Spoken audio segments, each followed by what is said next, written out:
যেতে হবে খালি হাতে, যেতে হবে খালি হাতে, সঙ্গে কিছুই যাবে না। 3.5 হাত জায়গা পাবি, পাবি না রে ঠিকানা। 3.5 হাত জায়গা পাবি, পাবি না রে বিছানা। যেতে হবে খালি হাতে, যেতে হবে খালি হাতে, সঙ্গে কিছুই যাবে না। 3.5 হাত জায়গা পাবি, পাবি না রে বিছানা। 3.5 হাত জায়গা পাবি, পাবি না রে বিছানা। আজকে তুমি যাদের লাগি শুধুই পাগল পারা, যেতে হবে একা একা, যেতে হবে একা একা, কেউ যাবে না তারা। আজকে তুমি যাদের লাগি শুধুই পাগল পারা, যেতে হবে একা একা, কেউ যাবে না তারা। 3টা টুকরা সাদা কাফন, 3টা টুকরা সাদা কাফন, এই তো হবে পাওনা।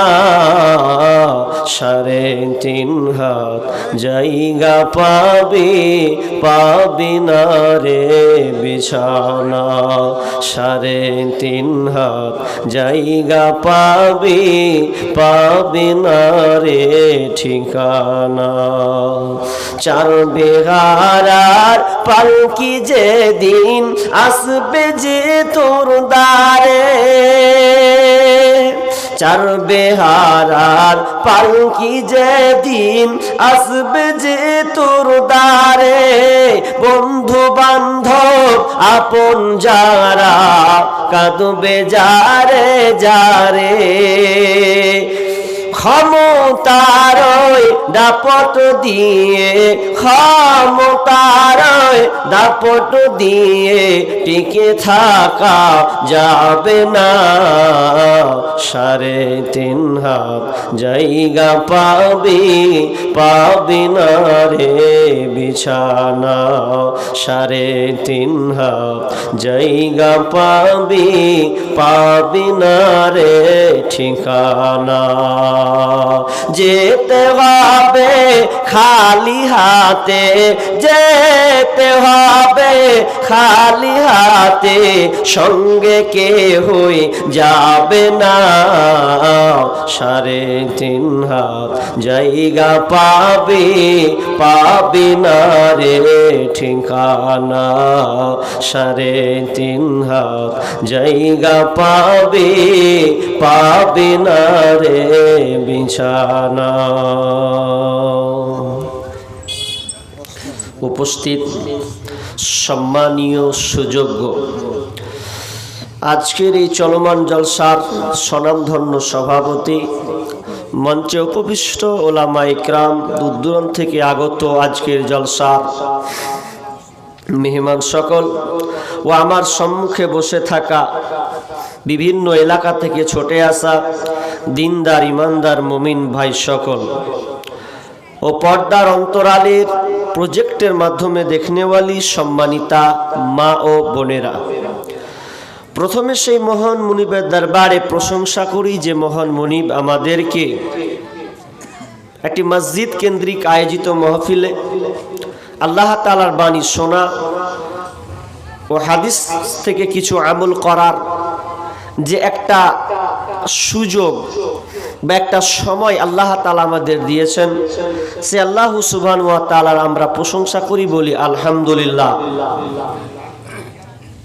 আলহামদুলিল্লাহ বললেন এত আস্তে, অথচ আলহামদুলিল্লাহ আল্লাহর প্রশংসা করা পৃথিবীতে এর চাইতে বড় দোয়া আর নাই। আপনি আল্লাহর প্রশংসা করবেন তো এতে আল্লাহ খুশি যে আমার এই বান্দাগুলো আমার প্রশংসা করেছে সবাই একত্রিত হয়ে, তো বলতে আপনার আপত্তি কোথায়? আমরা আবারও আল্লাহর প্রশংসা করি, বলি আলহামদুলিল্লাহ। অতঃপর শান্তি বর্ষিত হোক সকল নবীদের উপর, বিশেষ করে আমাদের শেষ নবী জনাবে মুহাম্মদুর রাসূলুল্লাহ, আমরা পাঠ করি সাল্লাল্লাহু আলাইহি ওয়াসাল্লাম। আপনারা এতক্ষণ ধরে কোরআন ও হাদিসের আলোচনা শুনলেন এবং পাশাপাশি আপনাদের পরিশ্রম, আপনাদের অর্থ দিয়ে এই মসজিদের জন্য আপনারা কিছু সামর্থ্য অনুযায়ী দান করেছেন, আর দান করতেই হবে। যেহেতু এই দুনিয়াটা হচ্ছে একটা পরীক্ষার হল, আপনার ছেলে মেয়েকে স্কুলে ভর্তি করতে গেলে বছরে ৩-৪ বার পরীক্ষা দিতে হয়, তারপরে তাকে উত্তীর্ণ হতে হয়, পাশ হতে হয়, যে কেমন তার মেধা, কত নাম্বার উঠালো। তো আল্লাহ সুবহানাহু ওয়া তাআলা সেম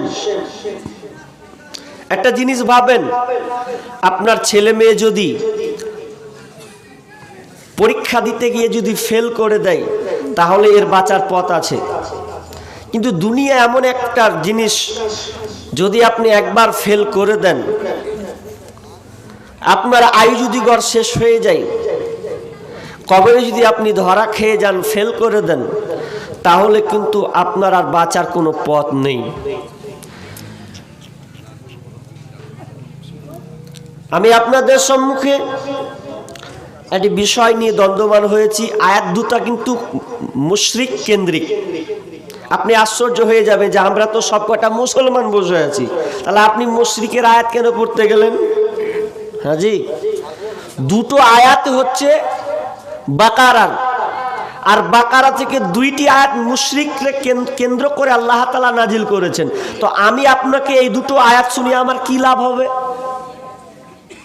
কি লাভ হবে এটা আপনাকে একটা একটা করে বলবো যে আমরা আছি কোথায়, আর আমি কেন বা আয়াত পড়লাম।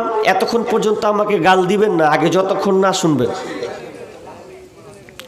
প্রথম আয়াতটা পড়েছি, ওই আয়াতটা দেখেন আল্লাহ তাআলা কি বলছেন। আমি বেশি ভূমিকা বলবো না, কারণ এখন 11টার ঘর যাচ্ছে, ওই জন্য আমি বেশি ভূমিকা বলছি না। আল্লাহ তাআলা কি বলতে চাচ্ছেন এটা আমরা আগে জানি।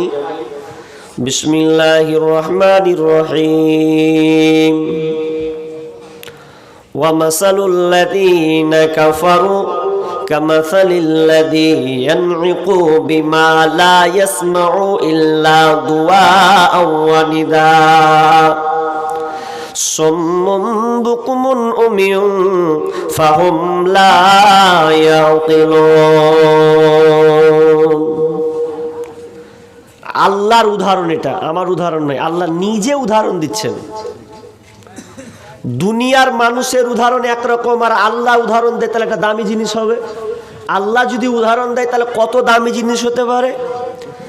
আমি যদি আপনাকে এই গণ্ডির মধ্যে কাউকে যদি উঠিয়ে বলে দিই এর বেঈমান, এই চোর ডাকাত, তাহলে হয়তো আপনি রাগ করবেন, মৌলভী সাহেব উঠে আমাকে অপমান করে দিল। পারলে আপনি একদিন পর কিংবা 2 দিন পর হতে পারে বাড়ি যাওয়ার রাস্তায় আমাকে পিটিয়ে নিতে পারেন, আমাকে মেরে দিতে পারেন। কিন্তু না না, আমাকে মেরে পিটিয়ে কোনো লাভ হবে না। এই কথাটা কেবল আমি আল্লাহর কথাটাকে আমি আপনার সামনে তুলে ধরছি। আল্লাহ বলছেন, কারা কে আপনি মাসুম মানুষ না, আপনি রাং না, কাঁসা না, পিতল না, তাবা, আপনি কেমন ধরনের মানুষ এটা আমি আপনাকে আঙুল তুলে বলবো না। আপনি আয়াতটা পড়বো, আয়াতটা শুনে আপনি তরজামাটা একটু নিজ কান দিয়ে একটু ঢুকিয়ে নেন। আল্লাহ তাআলা কি বলতে চাইছেন? ওয়া মাসালুল লাযীনা কাফারু কামাসালিল লাযী ইয়ানইকু বিমা লা ইয়াসমাউ ইল্লা দুআআ ওয়া নিদা। ওই কাফেরদের মিসাল, ওই মুশরিকদের মিসাল ওই লোকেদের মতো যাদের যে মালিক বা যে কোনো ব্যক্তি একটা পশুকে, তার পশুকে যখন হাঁক দেয়, যখন ওই পশুটাকে ডাকে, তখন ওই পশু ডাক মালিকের ডাক ছাড়া আর কিছুই শুনতে পাই না। কারণ সে বোবা, অন্ধ বধির বোবা। ফাহুম লা ইয়াকিলুন, কারণ এদের পার্থক্য আছে, আল্লাহ তাদেরকে আক্কেল জ্ঞান দেয়নি, এই জন্য তারা আওয়াজ ছাড়া কিছুই বুঝতে পারে না। মেসালটা কত পেঁচ আছে জানেন? মেসাল দিলে রাখালের মতন। আপনাকে বলি, আপনি উত্তর গলা দিয়েন। আচ্ছা, রাখাল যারা মাঠে ছাগল চড়িয়ে বেড়ায়, গরু চড়িয়ে বেড়ায়, রাখাল।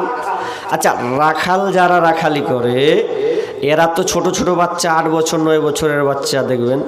আমরা ছোটবেলায় বকরি ছাগলকে নিয়ে গেছি, একটু দূরে পাড়ে বেঁধে দিয়েছি, নিয়ে চলে এসেছি। কিন্তু প্রকৃত যারা রাখাল, সকালে বের হবে, বৈকালে রিটার্ন বাড়ি আসবে। একটা রাখাল গাছের তলায় বসে আরাম করছে, তো গরুটিকে ছেড়ে দিয়েছে।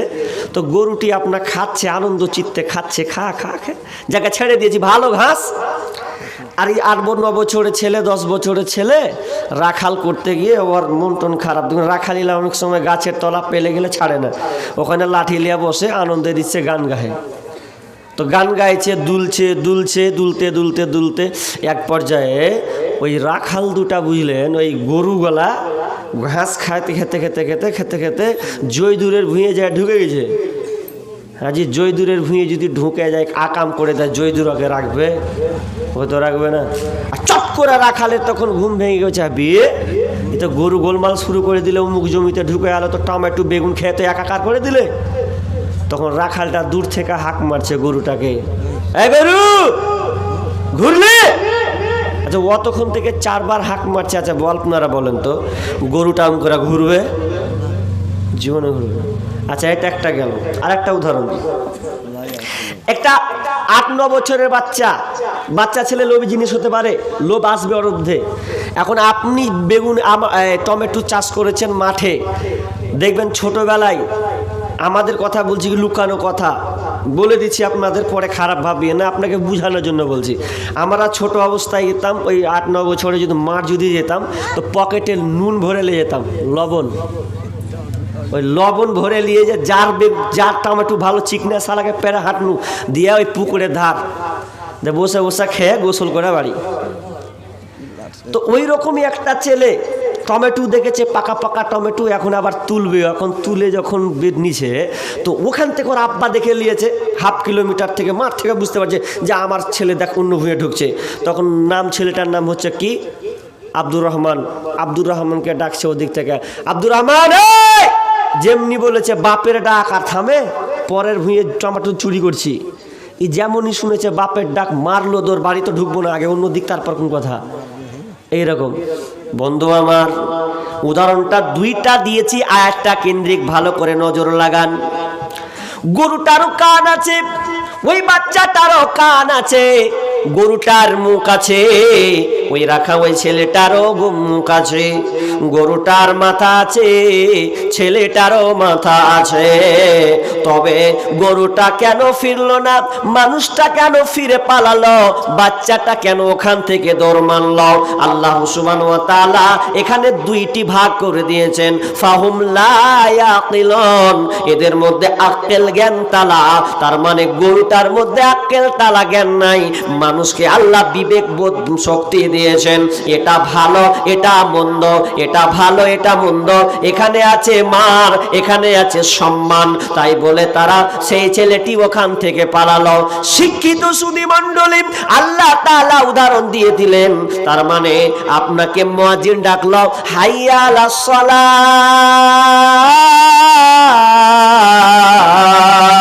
হাইয়া আলাল ফালাহ। মুয়াজ্জিন ডাকছে হাইয়া আলাস সালাত, এসো নামাজের দিকে, হাইয়া আলাল ফালাহ, কামিয়াব নেবে তো তুমি মসজিদে চলে এসো। যদি তুমি শান্তি চাও দুনিয়া এবং আখেরাতে, তাহলে মসজিদে এসে অ্যাট্রাকশন হয়ে যাও।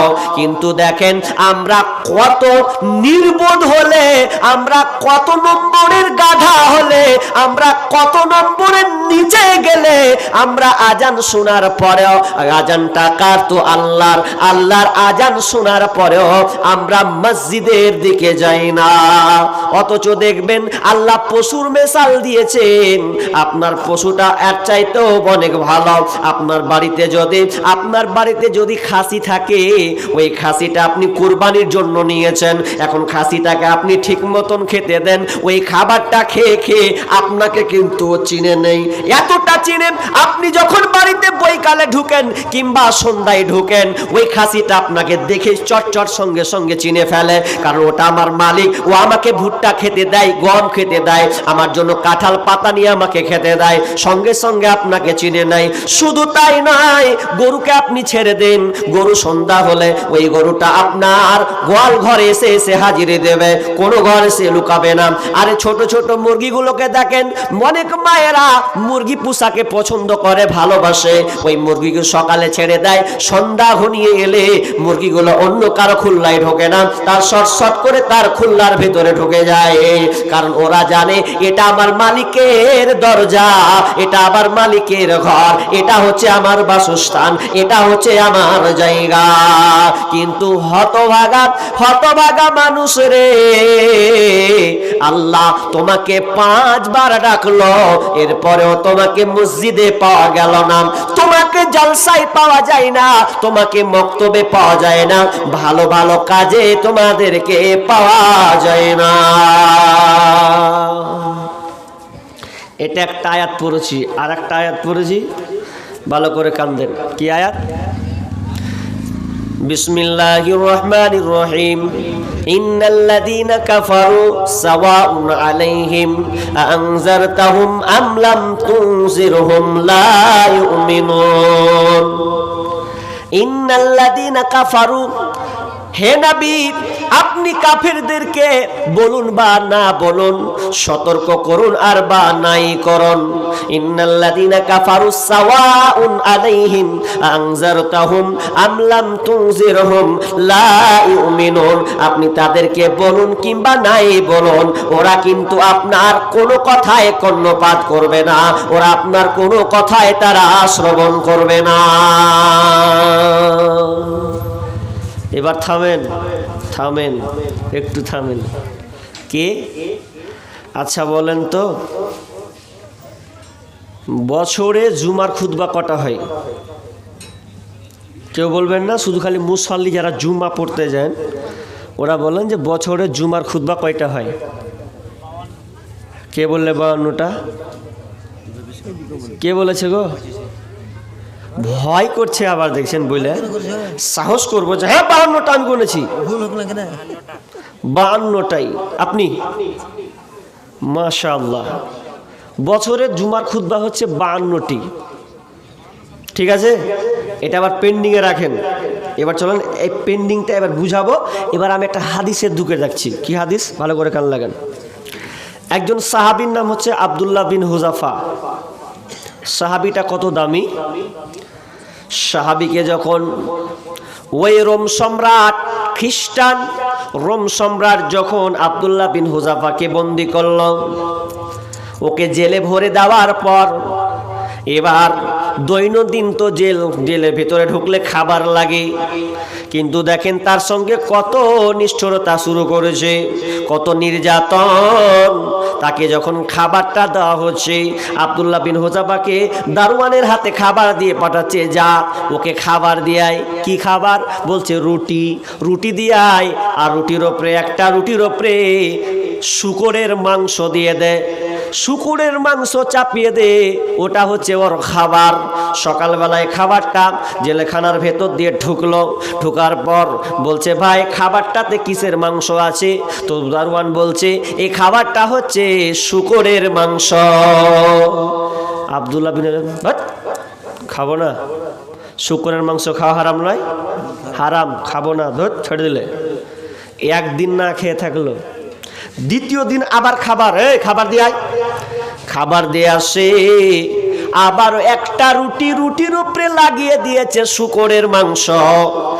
কি খাবার? বলছে শুকরের মাংস আর রুটি আছে। কেন, তোমাদের কাছে কি কোনো সবজি নাই? না, রাজার অর্ডার, এটাই আপনাকে খেতে হবে। খেলো না, দূরে ঠেলে দিল। 2 দিন অনাহার বন্ধুরে, 2 দিন কিন্তু খাবার খাচ্ছে না। ঘটনাটা কিন্তু মনোযোগ দিয়ে শোনা লাগবে। তারপরে 3 দিনের দিন খাবার আবার ঢুকায়, খাবার পরিবেশন করা হয়। বলা হয় আব্দুল্লাহ বিন হুযাফা খাবারটা খান। খাবার যখন তিনি খাচ্ছে, জিজ্ঞাসা করছে কি খাবার আছে? বলছে তো শুকরের মাংসই দেওয়া আছে। যখনই 3 দিন হয়ে যাচ্ছে কোনো খাবার তিনি খেলেন না, 3 দিন প্লেটটাকে দূরে সরিয়ে দিলেন। রাজার কাছে খবর চলে গেল, ও রোম সম্রাটের রাজা, আপনি যাকে বন্দি করেছেন সে কিন্তু মুখে কোনো খাবার খায় না, 3 দিন অনাহারে আছে। এবার রাজা নিজেই আসে, আসার পর দেখে বলছে, ওরে আরবের লোক, বলো বলো কেন তুমি খাবার খাবে না? বলছে এটা আমার জন্য হারাম, শুকরের মাংস আমি খেতে পারি না। বলছে শোনো, তুই যদি এই শুকরের মাংস খাস, যদি রুটি খেয়ে নিস, শুধু তাই নয় আমি তোকে জেল থেকে ছেড়ে দেব। তোকে আমি, তোর উপরে আমার দয়া আছে। কি করতে হবে? তুই যদি ইসলাম ধর্মকে ছেড়ে দিস আর ইসলামকে ছেড়ে দিয়ে যদি আমার খ্রিস্টান ধর্মকে তুই যদি গ্রহণ করে নিস, তাহলে আমি তোকে এখান থেকে আজাদ করে দেব। শুধু তাই নয়, শুনেলে আমি তোকে, আমার যে সুন্দরী মেয়ে আছে, ওই মেয়েটা এত সুন্দরী, আমার এই রাজপ্রাসাদ, আমার এই এলাকা জুড়ে এইরকম কোন মহিলা নাই, এত সুন্দরী একটা মহিলা তোকে দেব, ওকে তুই বিয়ে করে নেবে। শুধু তাই নয়, 3 নম্বর অফার আমি তোকে দিচ্ছি। আমার যে রাজত্বটা দেখতে পাচ্ছিস, এই রাজত্বটা আমার অর্ধেক রাজত্ব আমি তোর নামে লিখে দেব, শুধু খালি তুই ইসলাম ধর্মটা ছেড়ে দে। আব্দুল্লাহ বিন হুযাফা বলছে, তোর মুখে লাথি মারি, আমাকে বলছো ইসলাম ধর্ম ছাড়তে? আরে খাবো না তোমার খাবার, তুমি কিসের দেখা আমাকে ভয় দেখাও, কিসের আমাকে লোভ দেখাও? তুমি আমাকে বলেছো সুন্দরী মেয়ের সঙ্গে বিবাহ দিবে, তুমি আমাকে বলেছো অর্ধেক রাজত্ব তুমি আমার নামে লিখে দেবে, আর ইসলাম খ্রিস্টান ধর্ম আমাকে গ্রহণ করতে হবে। না রে রাজা, না না না, আমি এমন একটা দিন পেয়েছি, এমন একটা ধর্ম পেয়েছি, সেই দিন ইসলাম আমার কাছে লাখো কোটি, আমার কাছে লাখো কোটিপতি, এটা আমি লাখো কোটিপতি আমার কাছে, আমি এই ইসলামকে আমি ছাড়তে পারবো না, আমি ইসলাম খানাকে আমি রেখে দিলাম। তোরা আমাকে খেতে দে আর না খায় খেতে দে, তোরা আমাকে আজাদ কর আর না কর, আমার সাথে যত নির্যাতন কর না কেন, আমি ইসলামের যে সাথ পেয়েছি, এই ইসলাম খানাকে আমি ছাড়তে পারি না। এবার আপনারা বলেন তো ভাই, শুকরের মাংস কিন্তু খাওয়া যায়, সূরা মাইদাতে আছে, কখন? যখন যদি কোনোর সামনে কোনো খাবার, পৃথিবীর কোনো খাবারই নাই, বিকল্প কোনো খাবার নেই, খালি শুধু শুকর আছে, তখন খাওয়া যাবে। মানে যান বাঁচানোর জন্যে আপনি শুকরের মাংস খেয়ে নিতে পারেন। কিন্তু আব্দুল্লাহ বিন হুযাফা খাচ্ছেন না, ওর ইমানি জাজবা দেখেন, ওর ইমানি চেতনা দেখেন, খাবো না, হারাম তো হারাম, আমি মুখে নিব না। আমি আপনাদেরকে বলেছিলাম জুমার খুতবা কটা, আপনারা উত্তর দিলেন বছরে 52টা।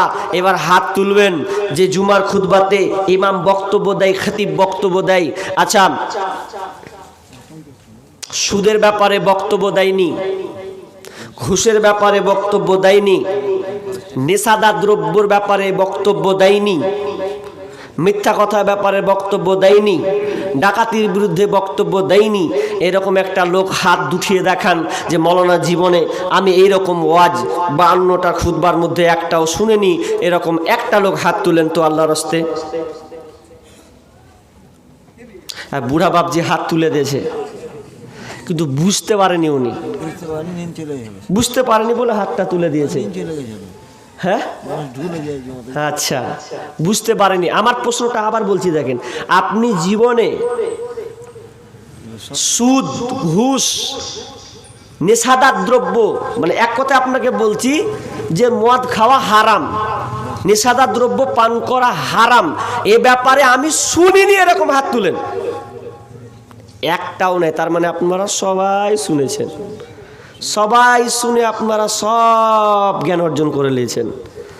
আচ্ছা বলেন তো, এবার আমি কিন্তু মেন জায়গায় এসেছি, আমি বললাম না যে আমি মুশরিকদের দুটো আয়াত পড়লাম, তাই এখন আপনারা বলেন তো যে আমরা ওই সাহাবীদের চাইতে বা মুশরিকদের চাইতে আমরা কোরআনাতে ভালো পেরেছি? জীবনে আপনি পরিবর্তন হতে পারেননি। শোনেন, আপনাকে মুগায় ধুলাই করবো আমি, আপনাকে ফতুয়া দিব না, খালি আপনার মগজটা ধুলাই করব। আচ্ছা, এক প্রকার নেশা তো বিভিন্ন ধরনের নেশা আছে না নাই? আছে। এখানে অনেকে আছেন বিড়ি না খেলে ঠেলায় পড়বো, বাবজি পিটবেন তো পরে পিটবেন, খাচ্ছেন তো এটা মনে করিয়ে না যে মৌলভী সাহেব কোন দিকে বক্তব্য ঘুরাচ্ছে। আপনি বুঝুন, বুঝে যদি আপনার বুঝতেও অপারগ হয়, আপনি বুঝতে পারেননি, তাহলে আমি আছি বক্তব্য দেওয়ার পরে আপনি আমাকে বলবেন যে মৌলানা আপনার বক্তব্য বুঝতে পারিনি, তাহলে আপনাকে আমি আবার বুঝিয়ে দেব। শুনেন, পৃথিবীতে আল্লাহ রসুল অনেক জিনিস এমনভাবে জোরালোভাবে বলে গেছেন যে আপনি মারাত্মক হয়ে গেছেন। আচ্ছা, অনেক মৌলানা আলিম ওলামা বলে খালি মদ খেললে গাট গাট করে গিলে নিল, এটা একটাই মদ। আর কি পৃথিবীতে কোনো নেশা নেই? পৃথিবীতে আরও অনেক নেশা আছে, কিন্তু নাম নেই, পরে নাম দেওয়া হয়েছে। যদি মদটাকে আপনি নেশা বলেন আর বাকিগুলোকে যদি আপনি নেশা না বলেন, তাহলে আমি আপনার সঙ্গে ওই আলেমদের সাথে আমি একমত নই, আমি একাই একদিকে। কি বললাম? হাদিসটা শুনুন। হাদিসটা কি? ইবনে মাজা থেকে হাদিসটি আছে, 3375 নম্বর হাদিস। রাবি হচ্ছেন আবু হুরায়রা। কি বলছেন? মুদমিনুল খামরি কাবিদি ওয়াসানিন, মুদমিনুল খামরি কাবিদি ওয়াসানিন, যারা নিয়মিত করে নেশাদার দ্রব্য পান করে খায়, যারা নিয়মিত করে নেশাদার দ্রব্য পান করবে, তাদের সম্পর্ক কাদের সঙ্গে হবে? যারা হিন্দু, যারা মূর্তি পূজা করে, মূর্তি পূজারীর নেই, যারা মূর্তি পূজা করে যে অপরাধটা করে, যারা নেশাদার দ্রব্য পান করে, সেম তাদেরই সঙ্গে সে একই রকম অপরাধ করে। তার মানে উভয় দুজনেই সমান অপরাধী। ওই হিন্দুওয়ালা মূর্তি পূজা করে যা গুনাহ করলে লিস্টে এলো, আপনি সিগারেট খেলেন, বিড়ি খেলেন, আর কোনো নেশা খেলেন, ওটাই একই পর্যায়ে। নেশাটা এখন এমনভাবে ছয়লাভ হয়েছে, আমরা নেশাগুলোকে ছোট মনে করে নিয়েছি। কেমন ছোট? দেখবেন অনেক মেয়েরা আছে কোটাতে বিড়ি, আপনার কি এখন তো আগে গুল দিয়ে বেড়াতো কাচলে, এখন মেয়েদেরকে দেখবেন ওরা আর কি করে সিস্টেম, ছোট ছোট ঢাম্পা কোটা বুঝেন, যে কোটাতে কি থাকে? হজমি ভরা থাকে, গোল গোল গোল ট্যাবলেটের মতন। ওই কোটাগুলোতে বেটি ছেলেরা দেখবেন, অনেক বেটি ছেলে গুল ভরে ওরা আঁচলে বেঁধে দিলেও। তা ট্রেনে দেখবেন অনেক মেয়ে আছে, ও গুল কোনখান থেকে পেবে? আঁচলে গুজেলি আছে। ও তখন গুলটাকে ঢেলে তারপরে এই যে দাঁতর লিবে আঙুলে নিয়ে একবার ঢলায় ডানে এদিকে একবার এইদিকে, যে যাতা করে ঘুষবে, তো ঘুষতে ঘুষতে ঘুষতে মুখখানটাকে কালো পিক্কানি করে দিয়া যখন দেখবেন ওই খালাকে যে মুখে দাঁত মেজে মেজে মেজে ভেতরের অংশটা এত খারাপ, এত কালো, দেখবেন থুতুটা যখন ফেলে মনে হয় বিলাইয়ের পাছা দিয়ে যত নোংরা বাড়ায় না তো ওর মুখ দিয়ে বাড়েছে, এত নোংরা। আর দাঁত দিয়ে কামবা চিমটি কাটে, খালি কাটে না, ওকে ওটাই মজা লাগে, তৃপ্তি লাগে। এগুলো আপনাকে ত্যাগ করতে হবে, ছাড়তে হবে। একটা গেল। বাবজির ক্ষেত্রে কি বলবো, দেখবেন অনেক সময় মসজিদে যখন যাই, কিছু লোককে দেখে আমার খুব আফসোস হয়, ভাই তুমি কোথায় যাবে? বলছে মসজিদকে। কি মসজিদে? কোথায়? তো নামাজ পড়তে যাব, আল্লাহকে ডাকবো। তো হাজি ভাই একটা কথা বলবো, আপনি মসজিদে যাচ্ছেন যান, তো আপনি বেড়িটা টানতে টানতে মসজিদ কেনে ঢুকছেন? ওই সময়তে আপনাকে বিড়িটা টানা লাগবে? বিড়িটা টেনেও মসজিদে যাচ্ছে আপনার, বলেন তো? আল্লাহ রাসূল পেঁয়াজ আর রসুন খেয়ে মসজিদে যেতে মানা করেছেন আর যেতে বলেছে? বলেন তো। নিষেধ করেছেন। আমরা ছোটকাল থেকে জানি যে রসুন পেঁয়াজ খেয়ে নামাজ যেতে হবে না, কারণ এটা একটা দুর্গন্ধ, আর এই দুর্গন্ধটা ফেরেশতারা নিতে পারবে না, এতটা দুর্গন্ধ। অথচ এটা হারাম নয়, কিন্তু সাময়িক কিছুক্ষণের জন্য ওটা আল্লাহ রসুল মানা করে দিলেন তোমরা মসজিদে যেও না। আচ্ছা বলেন তো, এটা যদি এই হয় যে জিনিসটা হালাল, রসুন পেঁয়াজ হালাল, এরপরেও আপনি বলেন তো, আপনি যে নেশাদ্রব্যটা পান করলেন, করে আপনি বিড়িটা খেয়ে সঙ্গে সঙ্গে আপনি মসজিদে ঢুকে গেলেন, তাহলে আপনি কতটা অপরাধ করলেন? ভালো অপরাধ। শুধু তাই নাই, অনেকে খয়নি উজুতে করে, দেখেন খুব আফসোস লাগে এগুলো দেখতে। অনেক বাপজি এত বড় বড় দাড়ি ছাড়ার পরে উজু যখন করছে দেখছি এখান দিয়ে একটা খাইন বাহি করে তারপরেও বিসমিল্লাহ করে উজু করছে, অথচ খাইনির দুর্গন্ধটা এত খারাপ। আমি আমার নিজের কথা বলছি, আপনারা মাইন্ডটা নিয়েন না। আমি এক জায়গাতে নামাজ পড়ছি, তো নামাজ পড়তে একটা লোক দাঁড়িয়েছে, তো পাশে আমি দাঁড়ালাম, সুবহানাল্লাহ কি বলবো, এত দুর্গন্ধ হচ্ছে, মনে করছে আমি ওখান থেকে পালিয়ে যাই, সব বিড়ির গন্ধে। এগুলো কখন ছাড়বেন? শুনেলেন, নেশাদার দ্রব্য আমরা পান করি, কিন্তু এটাকে আমরা ছোটখাটো মনে করি। আপনি খারাপ কিছু মনে করিয়েন না। আপনার ছেলে যদি 10 বছর 12 বছরের সন্তান হয়, আপনি চাইবেন না আপনার সন্তানকে বিড়িটা খাওয়াতে।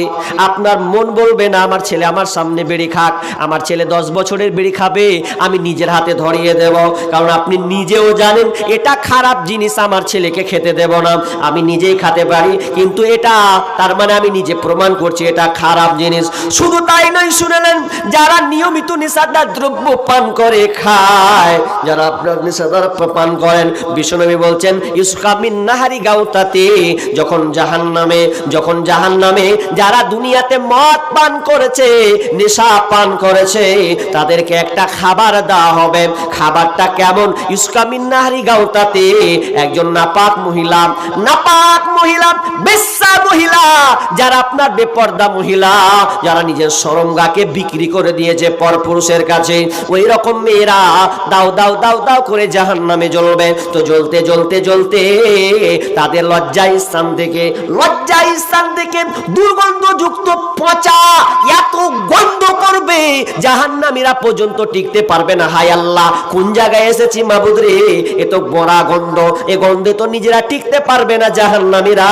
তার মধ্যে আবার তাদের বেশ্যা মেয়েদের লজ্জা স্থান থেকে যে ক্যালেনের মতন, আপনার পানি ফোয়ারার মতন, আপনার ট্যাঙ্কির মতন এমন ভাবে পচা পচা পচা পচা পচা সে রক্তগুলো বের হবে। আর ওই রক্তগুলো তা কি করানো হবে?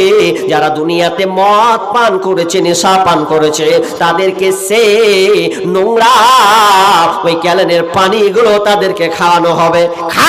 দুনিয়াতে খুব মজা নিয়েছিস, মদ বোতল ধরেছিস, এখন তোর খাওয়ার এটা জায়গা, তোরাও তারা সেদিনকে এটা আল্লাহ তাআলা ফেরেশতাদের হাত দিয়ে তাদেরকে পান করানো হবে। এটা কি? এটা হচ্ছে বেশ্যা মেয়ের লজ্জা স্থান থেকে পচা পচা পানি, দুর্গন্ধ আপনার গন্ধ পচা পানি তাদেরকে খাওয়ানো হবে। আমি আর ওই দিকে যাচ্ছি না, ওটা পেন্ডিং এ রেখে দেন। এবার আপনারা বুঝেন কি বুঝলেন না বুঝলেন, আমি আপনাদেরকে ছেড়ে দিলাম। আমি বলার দায়িত্ব আমি আপনাকে বলে দিলাম। তবে আমি একটা খুশি হব, শেষের বেলার দিকে বলবো ওটা, যদি আপনারা থাকেন তো ইনশাল্লাহ বলবো আমি আপনাদের সামনে। দ্বিতীয় নম্বর শোনেন, দ্বিতীয় আর একটা জিনিস সারা বছরই আপনি শুনছেন, আমার 2 বছর রানিং এটা বক্তব্য চলছে, 2 বছর থেকে আমার আরাম নেই। জলসার সিজন শুরু হলো মানে প্রত্যেক দিন কন্টিনিউ জলসা। তো আমি প্রত্যেক জায়গাতে না হলে 10 দিনের মধ্যে একবার এই কথাটা বলি কোন জায়গাতে। কি কথা? আল্লাহ তাআলা বলছেন, ইয়া আইয়ুহাল্লাযীনা আমানু তাকুল্লাহা ওয়া যারু মা বাকিয়া মিনার রিবা ইন কুনতুম মুমিনিন। আল্লাহ সুবহানাহু ওয়া তাআলা বলছেন, হে ঈমানদারেরা, যারা ঈমান এনেছো, যারা তোমরা আমার উপরে ঈমান এনেছো, ইয়া আইয়ুহাল্লাযীনা আমানু তাকুল্লাহা, তোমরা আল্লাহকে ভয় করো, যারু মা বাকিয়া মিনার রিবা, যদি তোমরা মুমিন হও, ইন কুনতুম মুমিনিন, যদি তোমরা ঈমানদার হও, তোমরা যে সুদের বকেয়াটা গ্রহণ করেছো, সুদের বকেয়া তোমরা নিয়েছো, ওগুলো তোমরা ত্যাগ করে দাও, ছেড়ে দাও। আব্বাসের মতন সাহাবী যখন এই আয়াতটা শুনলেন, দৌড়ে এসে নবীকে বলছে, বলছেন ইয়া রাসূলুল্লাহ আমি সুদের কারবার করতাম, লেনদেন করতাম। যখন এই আয়াতটা নাজিল হয়ে গেছে, ও দয়ার নবী গো, অনেক গরিব মানুষ আমার কাছে কিছু টাকা নিয়েছে আর টাকার বিনিময়ে আমি সুদটাকে খাটিয়েছি। ও দয়ার নবী গো, আর জীবনে কোনোদিন সুদকে খাটাবো না, আমি তাদের কাছে কোনো আর টাকা নেব না। আমরা গরিব, আমি যে মূলটা ধনটা আমি ওদেরকে দিয়েছিলাম, মূল টাকাটা যে আমি দিয়েছিলাম, ওই টাকাটা পর্যন্ত আমি গরিবকে মাফ করে দিলাম। আর জীবনে কোনোদিন এই সুদের বকেয়াটা আর কোনোদিন নেব না, সুদের কারবার আর আমি জীবনে করব না। হাদিস কি আছে? হাদিসটা শুনে থামতে পারবেন কিনা কে জানি। হাদিসটা শুনে আপনার যদি ঈমান থাকে তাহলে আপনি বলবেন মাওলানা আমারই ভুল আছে, আমারই ভুল আছে। রাগ করে আবার উঠে যায়েন না। আপনি শুধু নিজেকে ভাবেন। বিশ্বনবী বলছেন, রাবি হচ্ছেন আবু হুরায়রা, এটাও হাদিস হচ্ছে ইবনে মাজার হাদিস। বিশ্বনবী বলছেন আর রিবা সাবউনা হুবা, আর রিবা সাবউনা হুবা। বিশ্বনবী বলছেন আইয়ান কার রাজুল উম্মাহ। বিশ্বনবী বলছেন সুদের 70টি শাখা, অধিক শাখা আছে। সুদের অনেক শাখা, 70টি অধিক শাখা রয়েছে। তার মধ্যে সাধারণ একটি শাখা তিনি তুলে ধরছেন। 69 শাখা যে কি আছে আল্লাহ ভালো জানে, এটা বর্ণনা করা হয়নি, একটা শুধু বর্ণনা করা হয়েছে। কেউ যদি সুদ খায় তাহলে তার মায়ের সঙ্গে জিনা করার মতন ব্যভিচার করলো। অন্য হাদিসে আছে যদি কেউ 1 টাকা সুদ খায় তাহলে তার মায়ের সঙ্গে 36 বার জিনা করার সমপরিমাণ সে পাপ করল। কথাটা বুঝেননি তো? এবার বুঝিয়ে বলবো। ভাঙছি জিনিসটাকে। কি ভাঙছি? আপনার এই গ্রামের নামটা কি? হলদিবাড়ি। খুব সুন্দর নাম। আবার হলদিবাড়ি টেনেও লেখা থাকে, হলদিবাড়ি থাকে না জি? থাকে তো। হলদিবাড়ি সুন্দর একটা জায়গা। এখন ধরলেন আপনি বিয়ে করবেন, বিয়ে তো আপনি বিয়ে করবেন, বিয়ে করার জন্য আপনার তো একটা বউ দরকার। বউটা আপনি কোথায় নেবেন? বউ খুঁজবেন কোথায়? নাকি আপনি ভালুকা যাবেন, নাকি হরিশ্চন্দ্রপুর যাবেন, নাকি আর কোথাও আপনি বালুরঘাট থেকে আপনি বউ খুঁজে নিয়ে আসবেন? তো আপনি বলছেন ধুর ভেজাল, কে অত বউ খুঁজতে যাবে? কি দরকার আছে? বউ খুঁজা আমার দরকার নাই, আমার তো ঘরেতে একটা মেয়ে ছেলে আছে, আমার তো শুধুমাত্র বেটি ছেলের দরকার, মেয়ের দরকার। তা আমি কেন জায়গা খালি হয়রান হতে যাব? কি দরকার আমার বউ খোঁজার? আমার দরকার নাই। আমি বিয়ে যদি করতে হয় তো আমার মাকে আমি বিয়ে করব, আমার মাকে আমি বিয়ে করব, এটা আমার ঠিক আছে। আচ্ছা বলেন তো এটা খারাপ কি খারাপ নয়? সবচাইতে নোংরা বর্বর জঘন্য একটি কাজ যদি সে মাকে বিয়ে করে, এটা কত নোংরা। একটা মেয়ে যদি বলে আমার একটা ছেলে দরকার, আমি ওই ছেলে কোথায় ছেলে খুঁজতে যাব? হয়রানির দরকার নাই, আমার বাড়িতে আমার বাপ আছে, আমার বাপকে আমি বিয়ে করে নিলাম। কত নোংরা, কত জঘন্য, কত নোংরা, কত জঘন্য। বিশ্বনবী বলছেন কেউ যদি 1 টাকা সুদ খায়, কেউ যদি সুদের সঙ্গে জড়িত থাকে তাহলে সে মায়ের সঙ্গে জিনা করার সমপরিমাণ সে এই অন্যায়টা করল। কত খারাপ। অত দেখবেন আজকে মেয়েদের কাছে বন্ধন লোন ঢুকেছে, ঢুকেনি? ঢুকেছে। বন্ধন লোন মেয়েদের কাছে ঢুকে গেছে, এমন ভাবে ঢুকেছে পাড়া পাড়া পাড়া। আর একটা বুবু, বাপরে যে সুন্দরী বুবু, ওকে আবার লিডার রেখেছে। লিডার, তুই ধরবি আর আমি ঢুকবো 8টা করে আর এই বেঁধে দিব। তো এইরকম একটা নিয়ম হয়ে গেছে বন্ধন লোন, খুবই মারাত্মক। আপনাকে এই বন্ধন লোনের ব্যাপারে আপনাকে কি তথ্য দিব, কোনটা নেবেন? সোশ্যাল মিডিয়াতে আপনি দেখছেন। সোশ্যাল মিডিয়া কি দেখবেন? অনেক মেয়ে আছে, একজন মৌলানা বক্তব্য দিচ্ছেন, সত্য কথা, তাদের ওইখানকার সত্য কথা। তিনি বলছেন যে একটা মেয়ে বন্ধন লোন নিয়েছে, তো বন্ধন লোন নেওয়ার পর ও টাকা দিতে পারছে না। টাকা যখন দিতে পারছে না, স্বামীও ভালো নয়, কি করবে? তখন সে কি টাকা শোধ না করতে পেরে একটা বাড়ি যাচ্ছেন, একটা বাড়ি, পয়সাওয়ালা বাড়ি। তো বাড়ি গিয়ে বলছে যে আমি একটা বিপদে পড়েছি জানেন। মেয়েটা কত সুন্দরী দেখেন। মেয়েটা বলছে আমার টাকা দরকার, যদি তুমি আমার শরীরকে ভোগ করো তাও ভালো, কিন্তু আমাকে টাকাটা দিতে হবে, নাহলে আমার সব ছারকার হয়ে যাবে। মেয়েটা এই লোনের কারবার করতে গিয়ে নিজেকে আর থামতে না পেরে কি করলো, তার দেহটাকে বিক্রি করে দিল। বিক্রি করে দিয়ে কিছু টাকা নিয়ে আবার লোনকে পরিশোধ করছেন। কি নেবেন আপনি? কিছু 3 বছর আগে একটা তথ্য দিয়ে মানে একটা খবর বের হয়েছিল আমাদের মুর্শিদাবাদের মধ্যে। কি ঘটনাটা? ঘটনাটা হচ্ছে লোন পরিশোধ করতে পারেনি বলে, হচ্ছে না বলে, ওই যেতে যেতে একটা মেয়ে 7 বছরের মেয়ে রাস্তা দিয়ে হাঁটছিল। ওই মেয়েটার কানে দুল ছিল, তো দুলটাকে মেয়েটা কি করলো, ওই ছোট ছেলের মেয়েটার কান থেকে খুলে নিল দুটাই। খুলে নিয়ে পাগলি পাগলি লিয়ে পালা কোন রকম, কোন যে বুদ্ধি, কি যে আল্লাহর মানে বুঝলো না বুঝলো আল্লাহ জানে। তো কানের তো কানলো, মেয়েটাকে টুটি চিপে আবার এত ডুবিয়ে মারলো, এত আপনার পুকুরে ডুবিয়ে মারলো। শেষে জানা হলো যে অমুক জনা মেরে দিয়েছে। তাহলে কেন?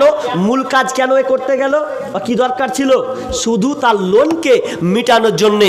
লোন দিয়ে কি হয়? আপনার গাড়ি হবে না বাড়ি হবে? লোন দিয়ে যারা লোন দেয় তারা পয়সা হারা হবে, কিন্তু গরিবরা গরিবই থেকে যাবে। আপনি বুঝতে পারেননি কটা টাকার জন্য আপনি লোনকে নিয়েছেন। এ মা বোন কত মেয়ে খালি লিডারের মতন ঘুরে আর বলে যে বুবু কতদিন কানে খিল ভরবে। দেখবেন অনেকে কানের খিল ভরে থাকে। এবার ওই লিডার পাঠিয়ে দিয়ে বলছে যে কানের খিল পড়ছে কেমন, আজকালকার কত সুবিধা, টাকা লাও, তুমি সপ্তাহ 200 টাকা করে দিবা, তো তোমাকে 5000 টাকা দিবে, আর তুমি সপ্তাহ 200 টাকা দিতে পারবে না। তখন ও পাগলি ওদের পাল্লাই পড়ে, তখন কইছে কেন পারবো না? পারবো, শিখি তো, কানের খিল ভরে আছি, একটা কানে যদি ইয়াররিং না করি তো কেমন লাগছে, পারবো। কইছে কি করতে হবে গে? কইছে এক কাজ করবে, একখান জোনহাক কার্ড নিয়ে যাবে আর একখান আধার কার্ড নিয়ে যাবে। জোনহাক আধার কার্ড বুঝেন? আধার কার্ড আর জোনহাক কার্ড ছোটখান মানে ভোটার কার্ড, আর একখান আধার কার্ড জোনহাক কার্ড, বড়খানটা জোনহাক কার্ড। তো আর মরদকে যা বলছে হ্যাঁ জি এরকম ব্যাপার, গ্রামে নাকি কিরকম কি উঠেছে বেলে বন্ধন বেলে, তো ওগুলা লিব। কি হবে? কইছে সপ্তাহ 200 টাকা করে দিব, 5000 টাকা দিবে, তো ওটি হার কাজে লাগবে জি, এটা ইয়ারিং বানাবো। তা লেগা এবার যদি লিছে আল্লাহ রে আল্লাহ, 5000 টাকা নিয়ে যখন ইয়ারিং বানিয়ে নিয়েছে ও, তো কানে খালি পড়ে নিয়েছে বুঝলেন।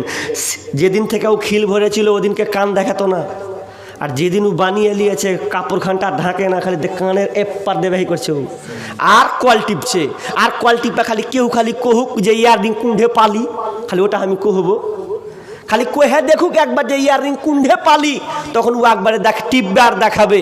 এরকম সমস্যা। তা আমার একটা সঙ্গীত ছিল ওই আর ওই বন্ধনের ব্যাপারে, সঙ্গীতটা খুব মিলিয়ন ভিউ চলে গেছে। বন্ধন লোন কিছুটা কথা টাচ আছে ওখানে। স্ত্রী স্বামীকে বলে ও গো সোহেল খান্না, আমি গেলাম লোনের কিস্তি দিতে, তুমি করো রান্না। স্ত্রী স্বামীকে বলে ও গো সোহেল খান্না, আমি গেলাম বন্ধনের কিস্তি দিতে, তুমি করো রান্না। কিস্তি থেকে এসে জানো না থাকি ভোকে, বর্তমান যুগের হাওয়া বইছে উল্টো দিকে, বলতে গেলে মনে বাজে বলবো কোন দিকে থেকে।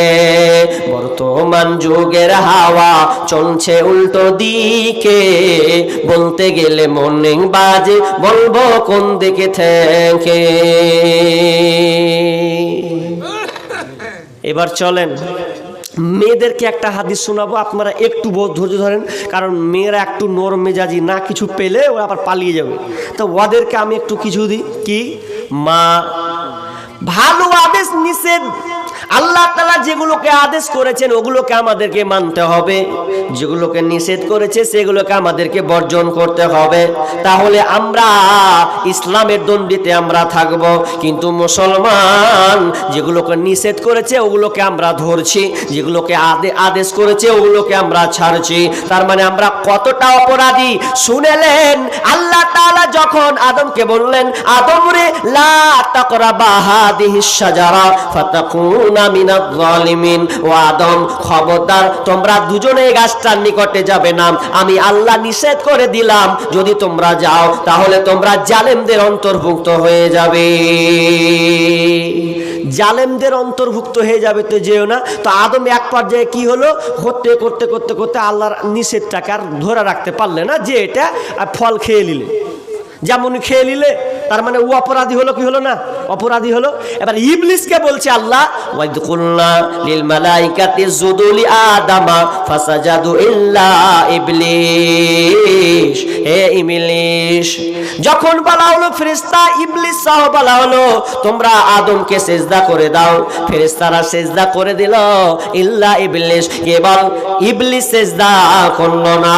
তার মানে আল্লাহর নিচে আদেশকে সে মানতে পারলো না, ও অপরাধী হয়ে গেল। তার অপরাধটা বারবার আদম অপরাধ করেছে, ইবলিসও অপরাধ করেছে, কিন্তু শুনলেন মানুষ আদম তার নিজের ভুলটাকে বুঝতে পারল। আল্লাহ আমি ভুল করে দিয়েছি, রব্বানা যালামনা আনফুসানা ওয়া ইল্লাম তাগফির লানা ওয়া তারহামনা লানাকুনান্না মিনাল খাসিরিন। মাবুদ রে, আমি নিজের উপরে এতটা জুলুম, নাফসের উপরে জুলুম, অন্যায় অবিচার করে দিয়েছি। মাবুদ তুমি আমাকে ক্ষমা করে দাও, তুমি ক্ষমা না করলে আর কে ক্ষমা করবে? এইভাবে তিনি স্যালেন্ডার হয়ে গেলেন। এই জন্য দেখবেন একজন দার্শনিক বলেছেন গুনাহ করা গুনাহ নয়, মাপ না চাওয়ার নাম হচ্ছে গুনাহ। গুনাহ করে কোনো ব্যক্তি জাহান্নামে যাবে না, গুনাহ করে কেউ জাহান্নামে যাবে না, গুনাহ করে কেউ জাহান্নামে যাবে না। কেন তিনি বলতে চাইছেন গুনাহ করে কেউ জাহান্নামে যাবে না, বরং গুনাহ করার পর যদি সে তওবা না করে তাহলে সে জাহান্নামে যাবে। গুনাহ করে যদি সে আল্লাহর কাছে সারেন্ডার হয়ে যায় তাহলে ওই বান্দা কোনোদিন জাহান্নামে যাবে না। গুনাহ করা গুনাহ নয়, মাপ না চাওয়াটাই হলো গুনাহ। গুনাহ করা গুনাহ নয়, মাপ না চাওয়াটা হচ্ছে গুনাহ। তার মানে আপনার গুনাহ হয়েছে, আপনি মানুষ, মানুষ মানে তো গুনাহ হবে, এটাই স্বাভাবিক। আপনি ফেরেশতা নয়, ভুল হয়ে গেছে, আল্লাহকে বলেন আল্লাহ আমার ভুল হয়ে গেছে, আল্লাহ আপনাকে ক্ষমা করে দিবেন। তাহলে আদেশ নিষেধ অপরাধী দুইটাই। এবার চলেন আমরা কি হয়ে গেছি, আমরা আদেশ নিষেধকে মানতে পারি না। কি আপনি কোনটা মেনেছেন, ছেড়েছেন আপনি? এখন যদি আপনাকে বলি যে কটা লোক বসে আছেন হাত তুলতে বলবো, কোন গলা, ছোট ছোট ক্ষেত্রে পাপ গলা, হাত তুলতে বলবো কি হাত? যদি বলি আপনাকে ভাই কারা কারা বিড়ি খেয়েছিলেন, খান বা ভালোবাসেন, তাহলে হাত উঠবে কি উঠবে না? উঠবে, নিশ্চিত উঠবে। আরে আপনার মালদার ডিস্ট্রিক্ট নয়, মুর্শিদাবাদটা আরো বেশি খাই, হ্যাঁ তো বিড়ি খান। এবার আমি যদি হাত তুলতে বলি ভাই যে কে কে খাবেন না, এরকম লোক হাত উঠাতে পারবেন যে ইনশাল্লাহ আমি আজ থেকে খাবই না, লাঠি মেরে দেবো ইনশাল্লাহ? এরকম হাত তুলতে পারবেন কয়জন? মাশাআল্লাহ, হাত তুলে দিয়েছেন। আমি এই ভাইদের জন্য আমি দোয়া করব ইনশাআল্লাহ। আমি দোয়া সব সময় দোয়া রাখবো। যারা আলোচনা করার পরে আমি একটা বলি আল্লাহকে, আল্লাহ যারা আলেমদের আলোচনা শুনে নিজেকে পরিবর্তন করে দিয়েছে, একটু রাস্তাকে সঠিকে নিয়ে চলে গেছে, আল্লাহ তুমি তাদেরকে ক্ষমা করো, তাদের পরিবারকে আল্লাহ তুমি সুখে শান্তিতে রাখিও, আল্লাহ সঠিক রাস্তা তাদেরকে সুখে কল্যাণে রাখিও। এইরকম দোয়া। ভাই উঠছেন কেন বুঝলাম না? বক্তব্য ভালো লাগে না, মানে হাসি কৌতুক বক্তব্য হলে কেউ উঠবে না। দামি কথা যখন বলতে যাবো তখন বলে মৌলবি কোন দিকে ধোলাই দিচ্ছে কথা না। এবার চলেন সাহাবীদের ঈমান আর আমাদের ঈমান কেমন, চলেন। খাইবারের যুদ্ধ, খাইবারের যুদ্ধর নাম শুনেছেন? এই খাইবারে কয়েকটা জিনিস হারাম হয়েছিল, তার মধ্যে একটা বলি আপনাদেরকে, দুইটা বলে দিই তাও আপনি বুঝবেন যে সাহাবীরা তাহলে কত ভালো আর আমরা কত খারাপ। আমরা কয় নম্বরের মুসলমান? নাম খালি আব্দুর রহমান, নাম শুধু নুরুল ইসলাম। দেখো নূরের আলো পাবে তো আমার কাছে, কিন্তু দেখতে গেলে ওর কাছে কিছুই নেই, নাম রেখে দিয়েছে। খাইবারের যুদ্ধ হচ্ছে, যুদ্ধ যখন মুসলমানেরা জয়ী হলো, জয় লাভ করলো, তো জয় যখন হচ্ছে তখন দুইটা যুবক, মুসলিম শরীফের হাদিস, দুইটা যুবক বলছে হারে ভাই চনা আমরা করি গে, কি করব? বলছে আমরা বিয়ে করি গে, মানে বিয়ে করবে। যুদ্ধ কমপ্লিট, এখন দুজনে ওরা বিয়ে করবে। তো বিয়ে যে করবে তো বলছে যে ওরা কম্বল পেয়েছে দুখান দুখান করে, খাইবারের যুদ্ধতে দুখানটা কম্বল পেয়েছে। যার বয়স 24-25, অত টকবকে যুবক নাকি জি, হাট্টা খাট্টা হয়ে থাকবে ও, তো ও পেয়েছে কম্বল ছিঁড়ে। আর যার বয়স 40, ও একটা কম্বল পেয়েছে একদম নিউ, যাকে বলা হয় চকচকে। তো দুজনে বলছে হ্যাঁ জি, যার 40 বছর ওর বিয়ে করার বেশি টার্গেট এখন। তো ও বলছে যে হ্যাঁ রে ভাই চনা বিয়ে করি গা, পাশের গ্রামে মেয়ে পাবো। মানে কেনে বলছে জানেন, সেই সময়তে বিয়ে করা একটা হালাল ছিল, কি মোতা বিবাহ। মোতাও বিবাহ হালাল, মানে মোতা বিবাহ মানে সাময়িক বিবাহ, কিছুদিনের জন্য বিয়ে করা, মানে কেউ 10 দিনের জন্য বিয়ে করতে পারে, 15 দিন 20 দিন, মানে যার যেটা চাহিদা এরকম।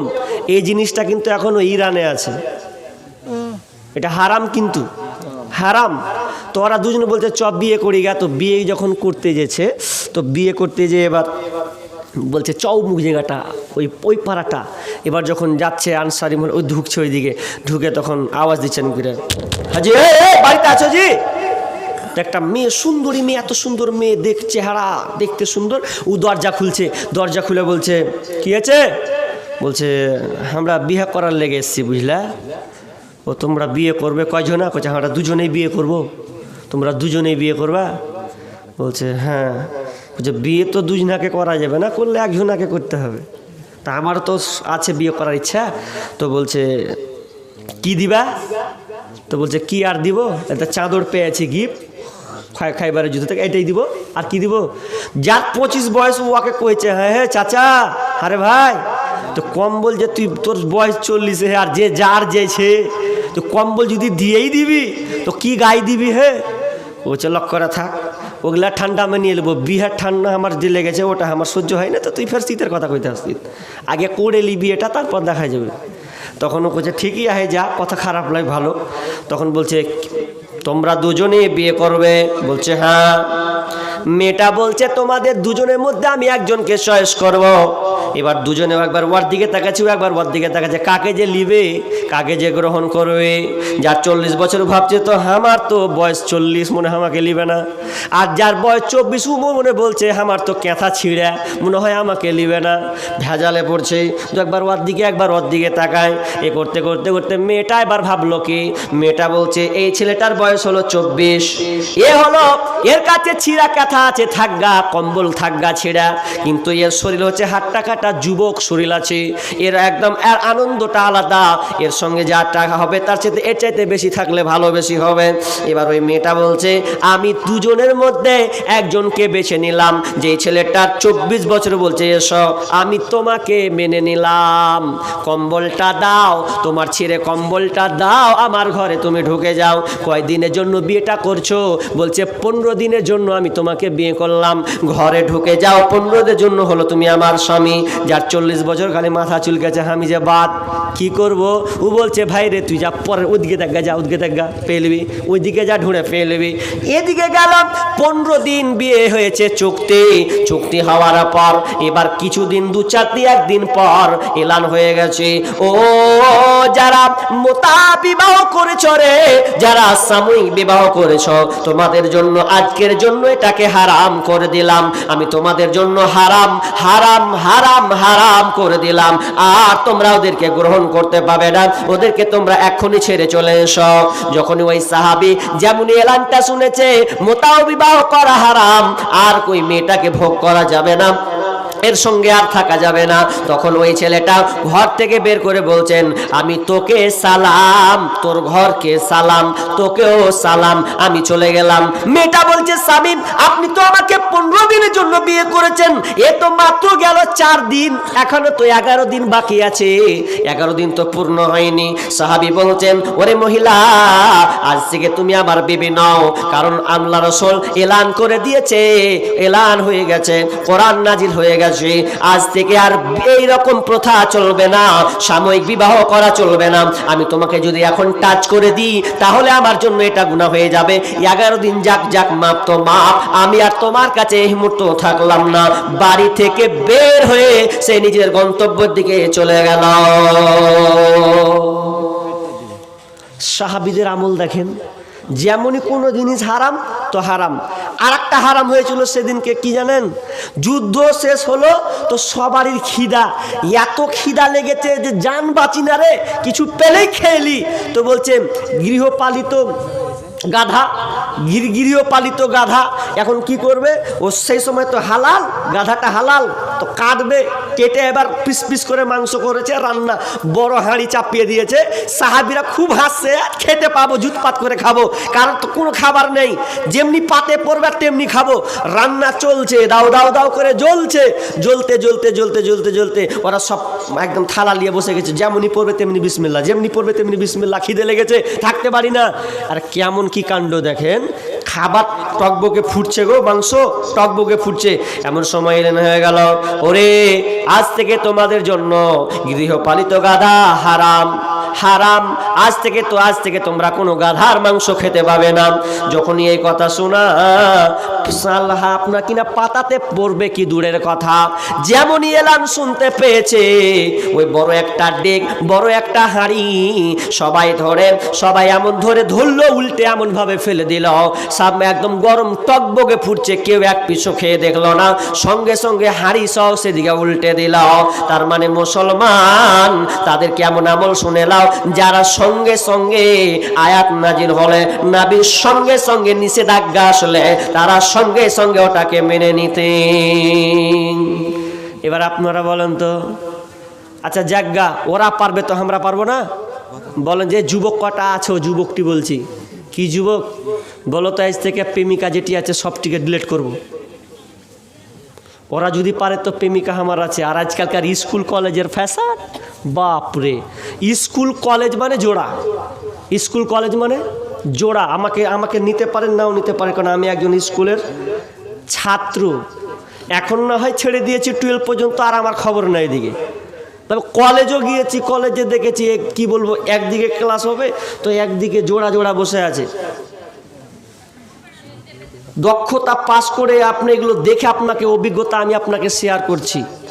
বীরভূম ডিস্ট্রিক্টে এক জায়গায় জিজ্ঞেস করছি, হাজি তোমার এইদিকে মেয়ে ছেলা পাওয়া যাবে, একটা বহুগলা দরকার তো পাওয়া যাবে। তখন সোজাই কয়েছে কি জানেন, লিবেন কথা, রেট কী করে হোক আর যেমন করে হোক। তা আমি হাকিকাতি ধরেছি, কি কয়েছে, আমার এইদিকে বেটি ছেলা সবটি বুকিং আছে। বলছে বুকিং আছে, কেমন কথা জি? বলছে স্কুল কলেজে যেটি আছে সবটিকের বুকিং আছে, তো এইদিকে আর বেটি ছেলে আর দিকে পাবে না, সব জোড়া জোড়া লিয়ে আছে। ও কথা তো একদিক দিয়ে খারাপ নয়, ঠিকই কইছে। মেয়েদের সমান অধিকার, মেয়েরা করে হাট বাজার, দেখায় ফ্যাশন, ও ভাইয়া তাদের দেখায় কি সুন্দর, মেয়েদের সমান অধিকার। বরখাটা পরে তারা প্রথাটা মানিয়া, নতুন যুগের ট্যাডি ফ্যাশন করে জোর করিয়া। এদের বলার কিছু নাই বর্তমানের জামানায়, কি বলবো রে ভাইয়া, এদের দেখায় কি সুন্দর, মেয়েদের সমান অধিকার। মোবাইলে কথা বলে প্রেমিকেরই সাথে, ঘন্টার পর ঘন্টা চলে যায়, কোনো খবর রাখে না যে। মোবাইলে কথা বলে প্রেমিকেরই সাথে, ঘন্টার পর ঘন্টা চলে যায়, কোনো খবর রাখে না যে। গজব দুনিয়াতে ভাই, আসতে দেরি তো আর নাই, গজব দুনিয়াতে ভাই, আসতে দেরি তো আর নাই, কি বলবো রে ভাইয়া, তাদের দেখাই কি বদকার, মেয়েদের সমান অধিকার। কলেজেতে যাই গো তারা লিখা পড়ার নামে, লিখা পড়া ছেড়ে তারা শুধু প্রেমের আলাপ করে, ওরা প্রেমের আলাপ করে। কলেজেতে যাই গো তারা লিখা পড়ার নামে, লিখা পড়া ছেড়ে তারা প্রেমের আলাপ করে, ওরা প্রেমের আলাপ করে। এদের মা বাবার বলার কিছু নাই, এদের মা বাবাদের বলার কিছু নাই, বর্তমানের জামানায় কি বলবো রে ভাইয়া, তাদের দেখায় কি বদকার, মেয়েদের সমান অধিকার। না খবরদার না, আপনি একজন মুসলিম বোন, তুমি একজন মুসলিম মেয়ে, মুসলিমা, আপনি একজন মুসলিম, আপনি মুসলিম, ওরা মুসলিমা। তাহলে শুনেন, সাহাবীদের আমল যদি সঙ্গে সঙ্গে তারা কোরআন হাদিসকে মানতে পারে, তাহলে আমরাও তো তাদের উত্তরসূরি, তাহলে আমাদেরকেও দেখাতে হবে আমরা কেন পারবো না। শুনেলেন, আমরা এমন একটা মুসলমান হয়েছি, আমাদের উপরে যদি আল্লাহর আযাব চলে আসে, জালেম শাসক যদি আমাদেরকে আঁকড়ে ধরে, তো আমাদের দোয়া করে কোনো ফায়দা হবে না, আল্লাহ তাআলা আমাদের দোয়া কবুল করবে না, যতক্ষণ না পর্যন্ত আমরা আল্লাহ দিনের দিকে ফিরে না আসবো। আল্লাহ নিজেই বলেছেন, ইন্নাল্লাহা লা ইউগাইয়িরু মা বিকওমিন হাত্তা ইউগাইয়িরু মা বিআনফুসিহিম। আল্লাহ বলছেন, যতক্ষণ না পর্যন্ত তারা নিজের অবস্থানকে পরিবর্তন না করবে, আমি আল্লাহ তাদেরকে তাদের অবস্থান পরিবর্তন করব না। যুবকের কথা যখন ঢুকে গেছে, একটা কথা বলে দিই, কি আল্লাহ তাআলা বলছেন, ওয়ালা তাকরাবুজ জিনা ইন্নাহু কানা ফাহিশাতাও ওয়া সাআ সাবিলা। আল্লাহ সুবহানাহু ওয়া তাআলা বলছেন, খবরদার তোমরা জিনার নিকটবর্তী হবে না, কারণ জিনাটা সবচাইতে নিকৃষ্ট একটি কাজ, নিকৃষ্ট একটা পাপ। কোনো ছেলে কোনো মেয়ে যদি জিনার মধ্যে একবার ঢুকে যায়, যদি একবার সে আবহাওয়াটা খেয়ে নেয়, যদি একবার ওই পথে চলে যায়, আল্লাহর কসম করে বলি, সহজে সে ওইখান থেকে ফিরে আসতে পারবে না। শুনেন মুরব্বী, লাস্ট কথা বলছি, এটা ভালো করে কান দেন। এখানে মরল সর্দার সবাই আছেন অনেকে দায়িত্বশীল আছেন, বিচার করেন, তারাও আছেন, ভালো করে শুনেন নে। জেনাটা খুব খারাপ জিনিস, খারাপ জিনিস নয়। আপনার সমাজে জেনাটা বেড়েছে না কমেছে? বেড়েছে। যদি না বাড়ে তো আপনি কেন যাচ্ছেন পালিয়ে যাওয়া বিয়ে গেলা পড়িয়ে দিয়ে আসছেন? ওগুলা জেনা নয়, জেনা। আপনি বলছেন 3 ছেলের মা পালাচ্ছে, খাবে না, এক জায়গায় 2 ছেলের মা পালিয়ে গেছে একটা ছেলের সঙ্গে, তো বিয়ে হয়ে যাচ্ছে। আরে জেনা করেছো তুমি, তোমাকে তো পিটা দরকার ছিল, তো পিটলো না। কি হচ্ছে, পুলিশ প্রশাসন সব কিছু হাজির, বলছে তুমি এর ভাত খাবে না। ছোট 7-8 বছরের ছেলে, 2টা ছেলে গো। মা বলছে, মা গে তোকে কাল থেকে দেখতে পাই না গো মা, সুকুনটা গেছিলি খাইনি ভাত মাত। তো এত কিছু বলছে, তাও ওই খেপির দয়া হয় না, ও আপনার ধাক্কা মারছে ছেলেকে, ধর যা। এখন প্রেমিকের স্বাদ পেয়েছে, 2 ছেলের মা ছেলেটাকে দেখলো না, ওর ভাইরা তখন ওটাকে নিয়ে নিল, বাচ্চা 2টাকে দিয়ে। শেষমেশ কি হলো, যার সঙ্গে পালিয়েছে ওকে বিয়ে করলে। কারণ এটা আপনি ঠেকাতে পারবেন না। 2018 সালে পরকীয়াটাকে বৈধ করা হয়েছে, ভারত সরকার লাইসেন্স এটা দিয়েছে, অধিকার 2018 সাল থেকে চলছে। এটা কোনো মেয়ে যদি বলে আমি এর স্বামীর ভাত খাবো না, তাহলে আমি কি করি, আমি অন্যজনের মুখের ভাত খাবো, যাও তোমার জন্য অফার আছে। সরকার খুব ভালো কাজ করেছে। এই হচ্ছে অবস্থা। অথচ জেনাগুলো কিভাবে 6 লাভ চলছে। একটা বুখারীর হাদিস আছে, আপনাকে ভালো করে বলছি, বুখারীর হাদিস। ওই বুখারীর হাদিসে একটা ঘটনা আছে, আমার বিন মাইমুন তিনি নিজে বর্ণনা করছেন। কি বলছেন জানেন? বলছে, আমি ছাগল চড়াতে গেছি অনেক উঁচাতে, ছাগল চড়াতে আমি দেখলাম বানরের দল, হুল্লু যাকে বলা আমরা হুল্লু বলি, বানর, ওই হুলমান বানরের দল, তারা একটা গোষ্ঠী, একটা দল তারা আছে। ওই বানররা একটা স্বামী স্ত্রী বানর 2 জনে ঘুমিয়ে আছে, স্বামী স্ত্রী বানর 2 জনে পাশাপাশি ঘুমিয়ে আছে। এমন সময় একটা মেয়ে বানর একদিকে শুয়ে আছে, আর একটা অপর কোনো একটা হনুমান এসে, ছেলে হনুমান বা আপনার কিনা বানর এসে ওই মেয়েটার পাশে গিয়ে শুয়ে গিয়ে, তো মেয়েটার সঙ্গে ওই আপনার কিনা মেয়ে বানরের সঙ্গে একটা পর আলাদা স্বামী নয়, একটা বানর এসে মেয়েটার ওই আপনার কিনা বানরের সঙ্গে খারাপ আচরণ শুরু করে দিল। তার মানে তারা সঙ্গে খারাপ আপনার আচরণ, মানে তারা 2 জনে একটা মিলন হয়ে গেছে। স্বামী তার ঘুমিয়ে আসে। এমন সময় আমার বোন বলছেন, আমি সব কিছু দৃশ্য যেন আমি দেখতে পাচ্ছি। এমন সময় কি দেখলাম, হঠাৎ করে যখন ওই বানরটার ঘুম ভেঙেছে, স্ত্রী বানর তারা যে কেমন কি একটুতে বুঝে লিছে। যখন ওই মেয়ে বানরটা যখন স্বামীর কাছে আসছে, তখন ওই মেয়ে বানরটা একটুতে ছেলে বানরটার সঙ্গে বুঝে নিল কেমন একটা গন্ধ যেন আসছে। তখন চিৎকার চিচিমিচি শুরু করে দিয়েছে। সমস্ত বানর এসে হাজির হয়ে গেল। কি হলো রে, কি হলো রে? তখন সমস্ত বানর এসে দেখছে আশ্চর্য একটা ঘটনা, বলছে আমার এই স্ত্রী বানরটা ওই পরপুরুষ বানরের সঙ্গে খারাপ সম্পর্ক করেছে। তখন সবারই মাথা খারাপ। আমার বিন মাইমুন বলছে যে আমি এগুলো সব দৃশ্য দেখতে পাচ্ছি। তো দেখতে দেখতে এক পর্যায়ে দেখলাম যেই ছেলে বানর আর ওই মেয়ে বানর দুইজনকে একটা একটা ফাঁকা জায়গায় নিয়ে গেল। নিয়ে যাওয়ার পর সবাই পাথর নিল, পাথর, বুখারীর হাদিস বন্ধুরে, পাথরটা নিয়ে সবাই মেয়েটাকে ছেলেটাকে দুজনকে মারছে। মারতে মারতে মারতে দুজনকে তারা মেরে মেরে মেরে মেরে রজম করে দিল।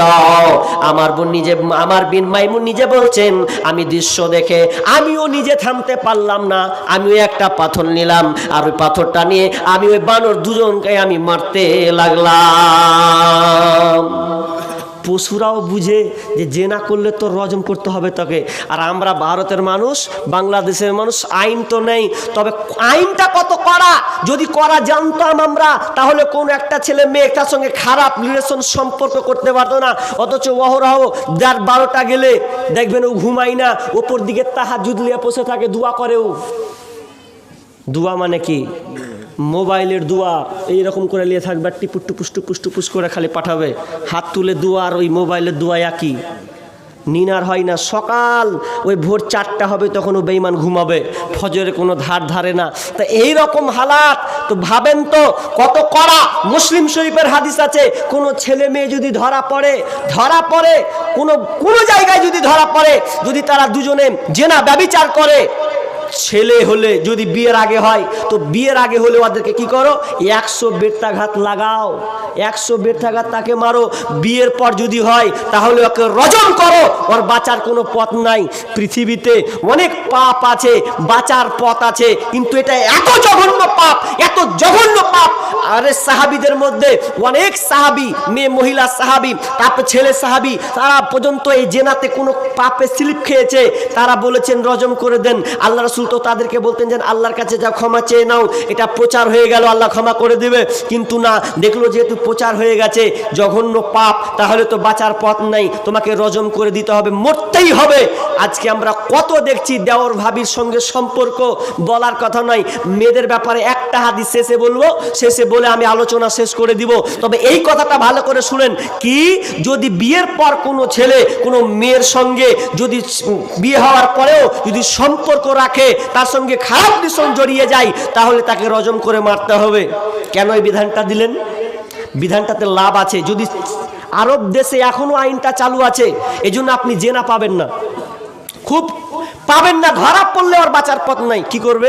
উদাহরণস্বরূপ, যদি আপনি একটা ছেলে ধরা পড়লো, ধরার পর যদি আপনি মারেন, যদি ওকে বলেন চল ওকে মাঠে একদম ফাঁকা ময়দানে নিয়ে যান, নিয়ে যেয়ে ওকে বলেন যে ওকে পুত কোমর পর্যন্ত, এবার সবাই ওকে যদি রজম করে দেয়, কোনো ছেলে বলবে না বিয়ে করার পর আমি কারোর সঙ্গে সম্পর্ক করি, ও জীবনও করবে না।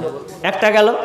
কিংবা যে ছেলে এখনো বিয়ে করেনি, প্রেমিকার সঙ্গে স্কুলের সম্পর্ক লাগিয়েছে, ওই যদি ধরা পড়ে যায় আর ওকে যদি বলা হয় ওকে 100 জুতা পিঠ ওকে মার।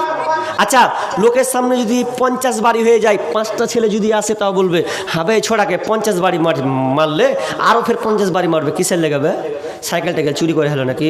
বুঝা না হবে, এই ছড়া ধরা পড়েছে, অমুকের বেটিকে ধরতে যায়, ওই জন্য ওকে পিটছে কুত্তা পিটার মতন। তখন ওরাই 5 জনা তখন বলবে ঠিকই বে শালা, যদি তোর সম্পর্ক আছে, তুই যদি ধরা পড়িস তোকে কুত্তা পিটা করে মারবে, তো ঠিকই, তাহলে তো মেয়ের খেতে যাবো না, মান সম্মানের ব্যাপার আছে। জায়গা আজ থেকে বান্ধবীকে কহে দেবো, চলাক তোর সাথে আর কোনো সম্পর্ক নেই। বা কোনো 5টা মেয়ে যদি আসে, তো ওরাই বান্ধবী জিজ্ঞাসা করবে, হ্যাঁ সখিনে ফের ওই মেয়েটা কিসের লেগা মারছে রে? বলছে খেপি জানিস না, তো উমুকের বেটার সাথে ধরা পড়েছে, ওই লেগা মারছে। বলছে ঠিকই নাকি? তখন ও তখন মনে মনে করবে, তাহলে আমার সঙ্গে তো ওই ভালুকা ছেলেটার সঙ্গে সম্পর্ক আছে, তার থেকে আর যাবো না, হাগ্গা ছাকছের দিকে, না তো হামো ধরা পড়লে হামাকেও মারবে রমগড়ে। তো এই জিনিসটা যখন থাকবে, তো কেউ তো এটাকে করলে গ্রহণ করবে না, কেউ নিবে না। কিন্তু বিচার গালা উল্টা হচ্ছে। কি উল্টা হচ্ছে? যে পয়সাওয়ালা আছে ও হাওয়া, পয়সাওয়ালা হাওয়া হয় না, যে গরিব ওকে ঘুরিয়ে ফাইন করে, পয়সাওয়ালা যার শক্তি বেশি ওকে ফাইন করে না। দেখবেন সর্দার মোল্লা একটা স্বভাব, মাফ করবেন আমাকে, এটাই হচ্ছে যারা বিচার করতে যায় বিচার করছে কি উল্টা, আরে না পারো তো ছেড়ে দাও, যা হবে আল্লাহ দেখে নেবে। বিচার করছে কেমন, তো বলছে এই তোমার বেটি যে অমুক ছেলের সঙ্গে ধরা ই করলে, করতে করতে করতে করতে করতে ছেলে যদি কমজোরি হয় তো ছেলেটাকে আগে জুতপাত করে ধরবে, মেয়েটা যদি ভালো বংশের হয় তো ওকে জুতপাত করে কহবে সালাকে 80,000 ফাইন কর। 80,000 ফাইন করবে, কি করবে তখন মারলো কত 60,000 না 70,000 টাকা দিবে, 10,000 টাকা হয়তো থাকলো, ওই 10,000 টাকা যদি বলে যে 10,000 টাকা মেয়ের বাপকে দিতে হবে, মেয়ের বাপকে দিয়ে দে 70,000 কেন দিতে হবে, কারণ মেয়েটার ইজ্জত নষ্ট করে দিয়েছে। আমাকে খুব খারাপ, যখন এই কথা বলে আমাকে খারাপ লাগে, মেয়ের ইজ্জত নষ্ট হলো, ছেলের ইজ্জত নষ্ট হয়নি। আচ্ছা কথার কথা, যে ছেলেটা ধরা পড়লো ওই ছেলেটাকে যদি দেখতে আসে কেউ, হাজি কাকে দেখতে গেছিলা, না তো এই শফিকুলের বেটাকে দেখতে এসছি, ছি ছি ছি ছি ছি, ওই ছোড়া ধরা পড়েছে কয়বার জানো, 3বার ধরা পড়া হয়ে গেল, আর ওর সঙ্গে বিয়ে দেবা? আচ্ছা বলেন তো ওই ছেলের বিয়ে হবে? আর জীবনও করবে না। খালি বেটি ছেলেটার ইজ্জত নষ্ট হলো, আর বেটা ছেলেটার কি হলো, ইজ্জত মানে লম্বা হয়ে গেল নাকি? দুজনই তো একবার মারতে হবে, দুজ নাকি ফাইন মারো, দুজ নাকি দাও একদম জুতপাত করে, কিন্তু না, যার যেটা অঙ্কে মোটা, সর্দার মোড়লে জিভা মোটা, ওখানে যেছে 70,000 10,000 পকেটে ভরলে 70,000 আর 10,000 দিবে না, বলছে মাথা খারাপ, তোকে বিচার করতে এসে আমি ফিরি করবো নাকি, 10,000 ঢুকে নিল। ওই সর্দার মোড়লে বিচারের মাঠে কী যে হবে আল্লাহ জানে, 10,000 খেয়ে তুমি কত বড় লোক হবা। না, যদি না পারো নে ইনসাফ করতে ছেড়ে দাও, তোমাকে বিচার করতে হবে না, প্রশাসন আসবে দেখে বুঝে নেবে, কিচ্ছু করার নাই। আজকে কিন্তু এগুলাই হচ্ছে, আমরা পেরেছি কোনটা, আমরা ইসলামকে প্রাধান্য দিয়েছি, আরে খালি সপ্তাহে জুমার খুতবাটা পড়তে যাই, ব্যাস এতই আমরা খালাস হয়ে গেলাম। জি না, খবরদার না, অন্তত আপনাকে 5 ওয়াক্ত নামাজ পড়তে হবে।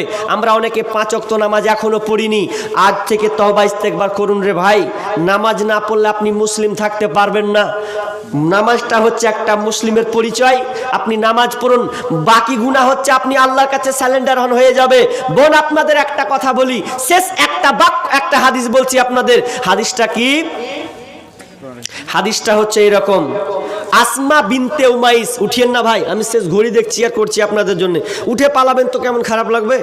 আসমা বিনতে উমাইস ফাতেমার নানি, তিনি বলছেন, ঘটনা বলছেন ফাতেমাকে, এ ফাতেমা গে ভালো করে শোন, তোর আব্বার হিজরতের গল্প আমি তোদেরকে শোনাবো। হিজরতের গল্পটা কই শোন, কত মজার আর কত আপনার কিনা কষ্টের। তোর আব্বা হিজরত করতে গিয়ে মক্কা মদিনা যেতে গিয়ে কতটা যে কষ্ট করেছে, কতটা যে আপনার লাঞ্ছিত অপমান হতে হয়েছে, এই জন্য মক্কা থেকে নিজের দেশ ছেড়ে তাকে মদিনায় যেতে হয়েছে রে ফাতেমা। তোর আব্বার কত কষ্ট হয়েছে, মানুষ তাকে কত লাঞ্ছনা করেছে, কত তাকে আপনার কিনা খারাপ গালি দিয়েছে। শুধু তাই নয়, নামাজে রাস্তাতে যেতে গিয়ে মাথায় আপনার কিনা গামছা দিয়ে আঁচড় দিয়ে তাকে ফেলে দেওয়া হয়েছে, এতটা তার উপরে অত্যাচার চালা হয়েছে। দয়ার নবী মুস্তাফা জন্মভূমি ছাড়িয়া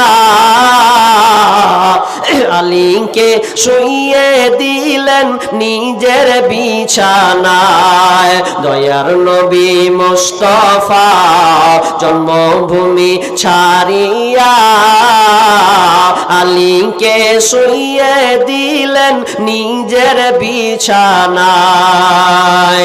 কাফেরেরা সব দলে দলে নবীজিকে মারবো বলে, কাফেরেরা সব দলে দলে নবীজিকে মারবো বলে, সারা রাত্রি চারিদিকে ছিল পাহারায়, আলীকে শুইয়ে দিলেন নিজের বিছানায়।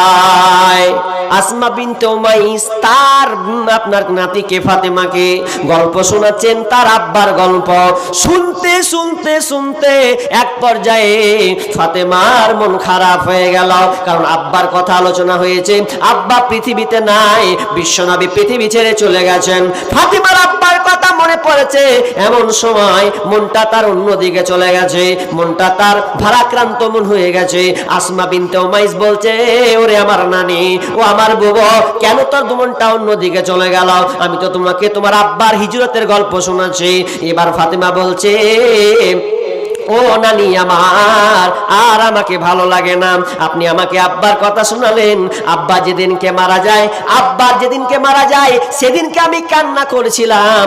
আমার আব্বা আমাকে অনেক কথা বলেছে, তার মধ্যে এটা একটা কথা বলেছিল, ফাতেমা রে, আয় আয় আয় আমার কানের কাছে আয়। আমি কানের কাছে গিয়ে আমার আব্বা আমাকে বলেছিল, ফাতেমা কান্না তুই আর করিস না, আমার 6 মাস পরে তুই মারা যাবি, 6 মাস পরে তোর মওত হবে, তুই দুনিয়া ছেড়ে দেবে, তাড়াতাড়ি তোর সঙ্গে আবার মোলাকাত হবে মরার জগৎ, কবরের জগতে। তো তুই এক কাজ কর, আর কান্না করিস না, নিজেকে ধৈর্য ধারণ কর। আমি চুপ, কান্নাকে বন্ধ করে দিলাম। নানি রে, নানি আর ভাল লাগে না। আব্বা আমাকে 6 মাসের কথা বলেছে, সবাই খুব কাছে এসেছে, আমি হাতে গোনা কটা দিন আছে, তো এই কটা দিনে আমাকে আর ভালো লাগে না। নানি রে, যেদিন আমি মারা যাব, আমি আজকে বেঁচে আছি, তার মানে আমি কত পর্দার মধ্যে আছি, আমি নিজেকে কতটা কন্ট্রোল রাখতে পেরেছি, তার মানে আমি নিজের আমার শরীরকে আমি ঢেকে রেখেছি। আমার এই শরীরটা আমার স্বামী ছাড়া আমি কাউকে প্রাধান্য দিইনি, আমি কাউকে দেখাইনি, এখন পর্যন্ত কেউ জানে না ফাতেমা কত লম্বা, কতটা মোটা, ফাতেমা কালো না আপনার কিনা ফর্সা না সাদা, এটাকে আমি দেখার পর পুরস্কার মহিলাকে আমি সুযোগ দিইনি। কিন্তু নানি রে, যেদিন আমি মারা যাব ওদিনকে তো আমি লাশ, আমি তো আর নড়াচড়া করতে পারবো না, আমার হাত কাজ করবে না, পা কাজ করবে না, আমি তো নীরব একটা লাশ হয়ে যাবো গো নানি। কিন্তু আমার ভয় হচ্ছে, আমি যেদিন মারা যাব আমার দেহটাকে মানুষ তো দেখতে আসবে, ফাতেমা বলে তো দেখতে আসবে, তখন তো আমাকে দেখে সবাই বুঝে নেবে ফাতেমা 3-4 ফুট লম্বা, 5 ফুট লম্বা, কি 6 ফুট লম্বা, কিংবা এত ফিট সে মোটা, দেখতে সাদা, দেখতে কালো, তখন তো বুঝে ফেলবে। এই জন্য আমার মনটা খারাপ গো নানি, আর আমাকে ভালো লাগে না। কেমন মেয়ে, মরেনি গো, মরার আগে চিন্তা করছে যে আমি যে মারা যাব, তো এখন নাই বেঁচে আছি, ওনার মাথার কাপড়টা একটু সরলে এরকম করে দিয়ে আবার ঢেকে দিব, এটা আমার হাত কাজ করছে। তো যেদিনকে মারা যাব সেদিন তো সবাই, আমি নিজেকে ঢাকতে পারবো না, সব যখন দেখতে আসবে তো সবাই তো আমাকে বুঝে নেবে আমি কেমন তার চিন্তাধারা গো। আর আমাদের বর্তমানের বেটি ছেলেগুলাকে দেখেন না, জালসাতে মেয়েগুলো এসেছে, কত সেজে সুজে এসেছিল, কতজনাদের দেখে পরপুরুষে দেখেছে আল্লাহ জানে, মাথার চুল উদাম করে, ঠোঁটে লিপস্টিক লাগিয়ে, আর কি এন্টিমেন্টি করে, আর কত রকমের পোশাক পরে যে ও রাস্তাতে গিয়েছে আল্লাহই জানে, কোনো ভয় নেই ওর। আর ফাতেমাকে দেখেন, নিজের লাশের কথা ভাবছেন যে আমার লাশটা বেপর্দা হয়ে যাবে কিনা, এই জন্য তার মন খারাপ। আর আমাদের বর্তমানে বেটি ছেলে আওয়ারা ঘুরছে, ওর পিঠ ফাঁকা, ওর বুক ফাঁকা, আর ওর আপনার কিনা ওই হাফ প্যান্ট পরা আর হ্যান্ড পরা, সব দিক বোঝা যাচ্ছে, একটু লাজ শরম নেই। ও আবার উত্তরসূরি হলো, ভাবতে পারেন। তখন আসমা বিনতে উমাইস তার নানিকে বলছেন, বুবু থাম থাম থাম, টেনশন করিস না।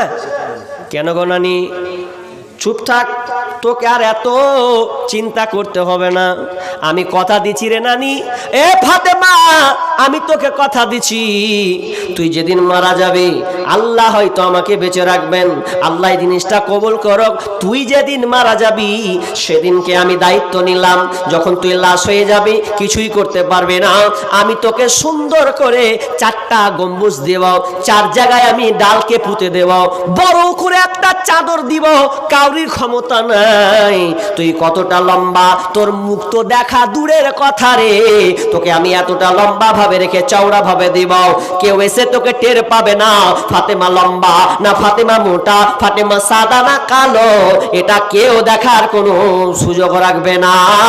ওরে ফাতেমা তুই টেনশন মুক্ত থাক। যেমনই সঙ্গে সঙ্গে শোনা ফাতেমা সঙ্গে সঙ্গে বুবুকে বললেন, ও আমার বুবু রে, আল্লাহ যেন তোমাকে হেফাজতে রাখে। কিয়ামতের আলামাত এসে গেছে, তাই তো ঘরের নারী রাস্তায় নেমেছে। কিয়ামতের আলামাত এসে গেছে, তাই তো ঘরের নারী রাস্তায় নেমেছে। ওরে মাছ বাজারে কথা বলে মাছওয়ালার সাথে, স্বামী তাহার দাঁড়িয়ে আছে ব্যাংকটা নিয়ে হাতে। আর স্বামী নিলেন মাছটা টেনে, স্ত্রী দেয় টাকা গুনে, স্বামী স্ত্রীর যেন সেবক হয়েছে। কিয়ামতের আলামাত এসে গেছে, তাই তো ঘরের নারী রাস্তায় নেমেছে।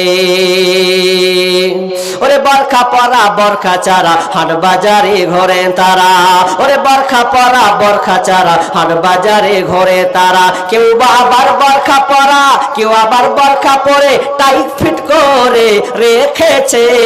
কিয়ামতের আলামাত এসে গেছে, তাই তো ঘরের নারী রাস্তায় নেমেছে।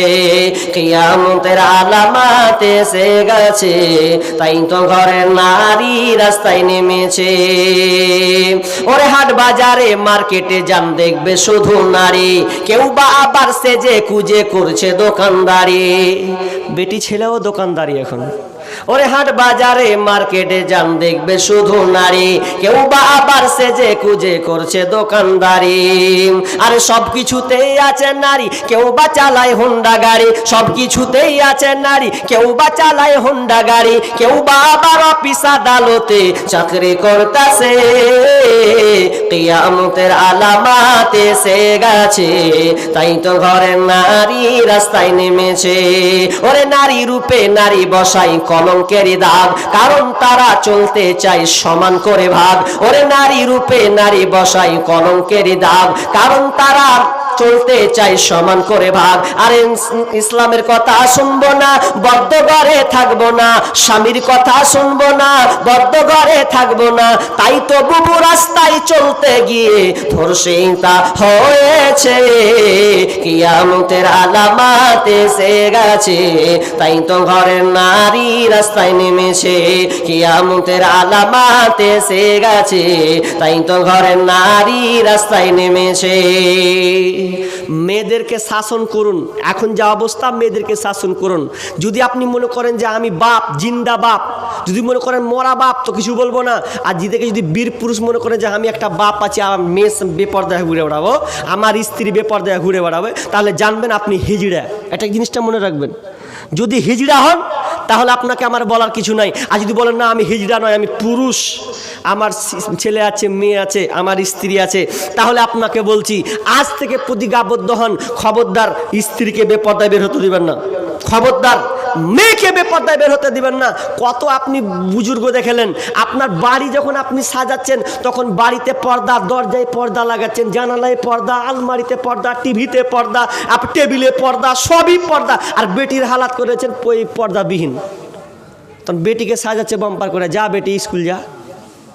বাড়ি পর্দা করছেন আর আসল জিনিসটাকে ঢাকছেন না। তা আপনার মতন নির্বোধ আর ছোট লোক কেউ আছে যে বাড়ি এত সুন্দর করে কোটি টাকা লাখ টাকা বানাচ্ছেন, আর বেটিটাকে ঢাকুন।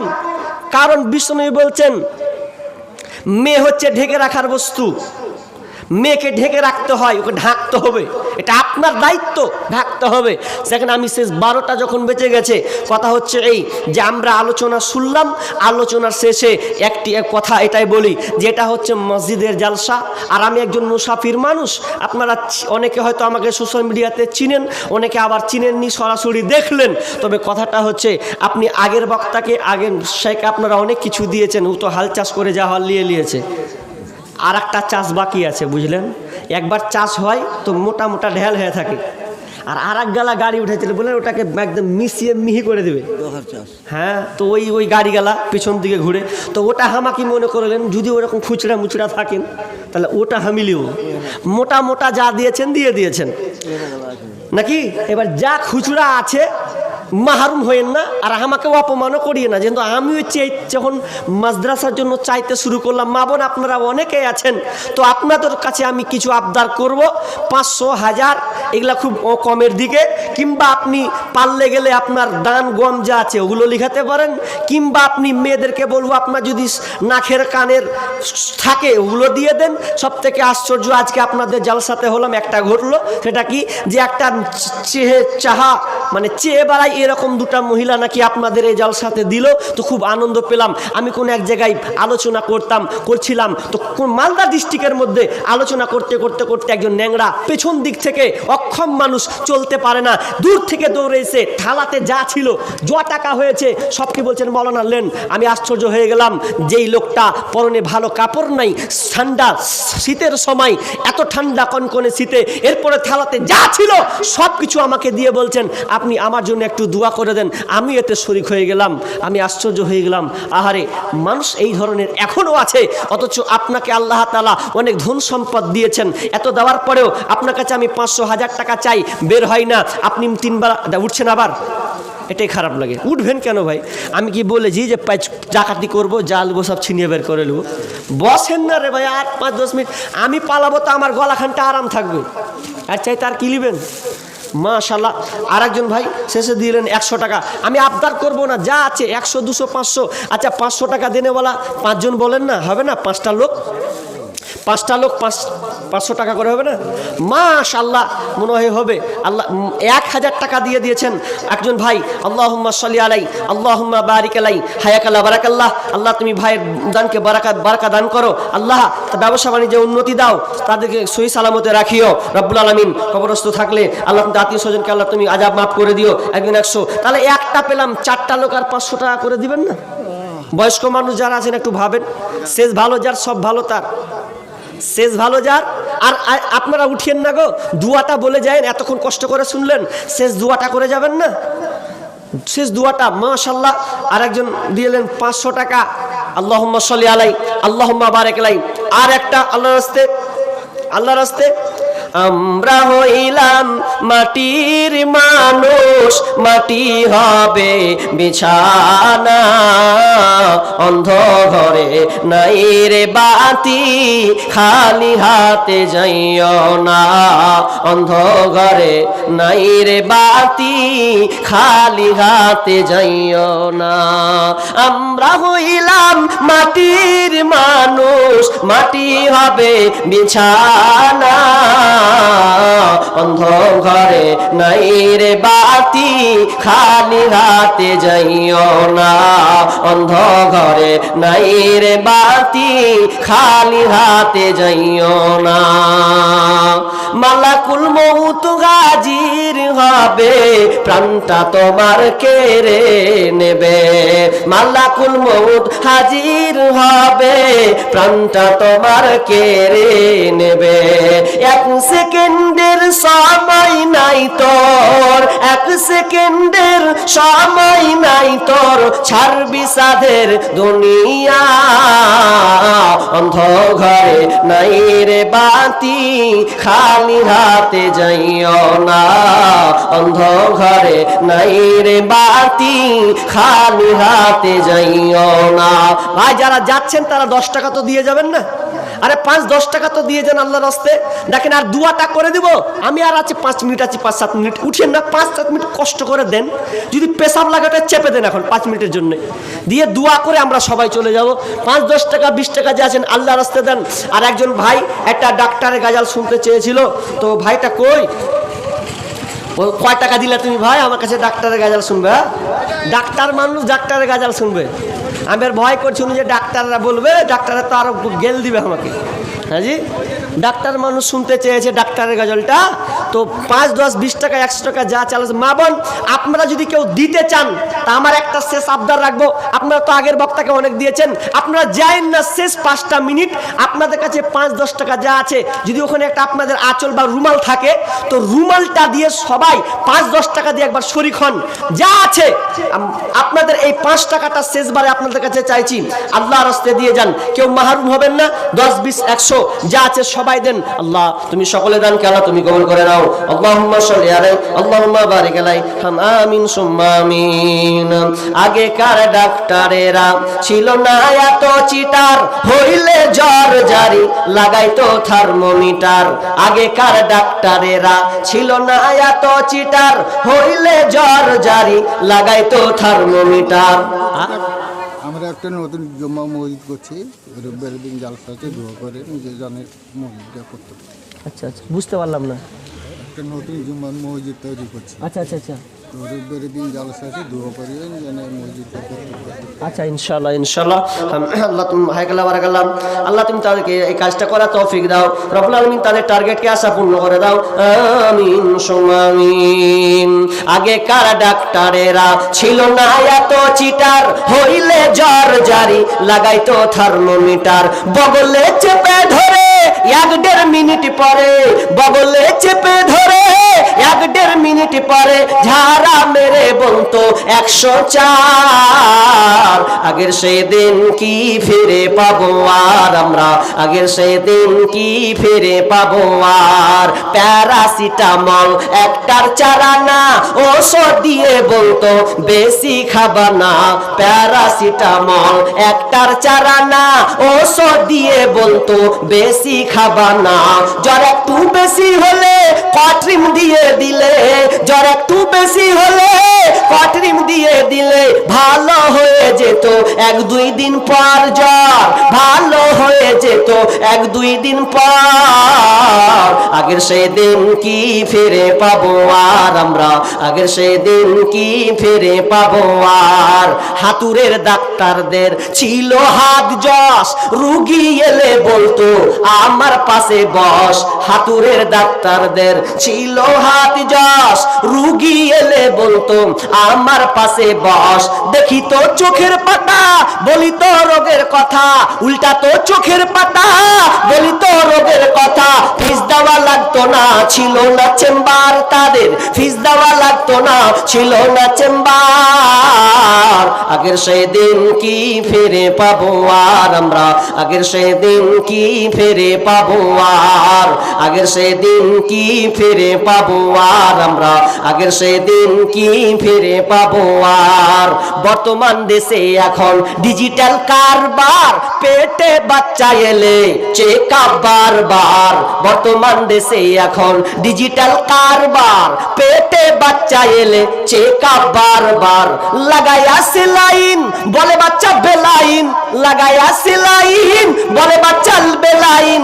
এখনই করতে হবে সিজার রুগী, এখনই করতে হবে সিজার। আগের সেই দিন কি ফিরে পাবো আর আমরা, আগের সেই দিন কি ফিরে পাবো আর। কবি ভেবে বলে কি হবে দোষ দিয়ে, এ দেহ নষ্ট হয়েছে ভেজাল খেয়ে খেয়ে। কবি ভেবে বলে কি হবে দোষ দিয়ে, এ দেহ নষ্ট হয়েছে ভেজাল খেয়ে খেয়ে। ভেজালের কারবার হতেছে বারবার, ভেজালের কারবার হতেছে বারবার। বড় লোক হয়ে গেল পাশ করা ডাক্তার, এখন বড় লোক হয়ে গেল পাশ করা ডাক্তার। আগের সেই দিন কি ফিরে পাবো আর আমরা, আগের সেই দিন কি ফিরে পাবো আর। আগের সেই দিন কি ফিরে পাবো আর আমরা, আগের সেই দিন কি ফিরে পাবো আর। আগেকার ডাক্তারেরা ছিল না এত চিটার, হইলে জ্বর জারি লাগাইতো থার্মোমিটার। বগলে চেপে ধরে 1-1.5 মিনিট পরে, বগলে চেপে ধরে 1-1.5 মিনিট পরে ঝাড়া মেরে বলতো 104। আগের সেই দিন কি ফিরে পাবো আর আমরা, আগের সেই দিন কি ফিরে পাবো আর। আগের সেই দিন কি ফিরে পাবো আর আমরা, আগের সেই দিন কি ফিরে পাবো আর। মাশাআল্লাহ, যা দান হয়েছে আল্লাহ তুমি দানকে আল্লাহ তুমি কবুল করে নাও রব্বুল আলামিন। যারা মাগরিব বাদ থেকে নিয়ে এই শেষ পর্যন্ত যা দান দিয়েছে আল্লাহ তুমি সকলের দানকে কবুল করে নাও। ভাই আরেকজন 1000 টাকা দিয়েছেন, আল্লাহ তুমি ভাই দানকে কবুল করে নাও। আমরা শেষে একটি ছোট্ট করে দোয়া বলে আমরা আজকে এখান থেকে সমাপ্তি টানছি। সবাই আমরা দোয়া বলি, সুবহানাকা আল্লাহুম্মা ওয়া বিহামদিকা আশহাদু আল্লা ইলাহা ইল্লা আনতা আস্তাগফিরুকা ওয়া আতুবু ইলাইক। আল্লাহ, এখান থেকে আমরা সবাই গিয়ে আমরা যেন ঠিক মতন কোরআন হাদিসের কথাগুলোকে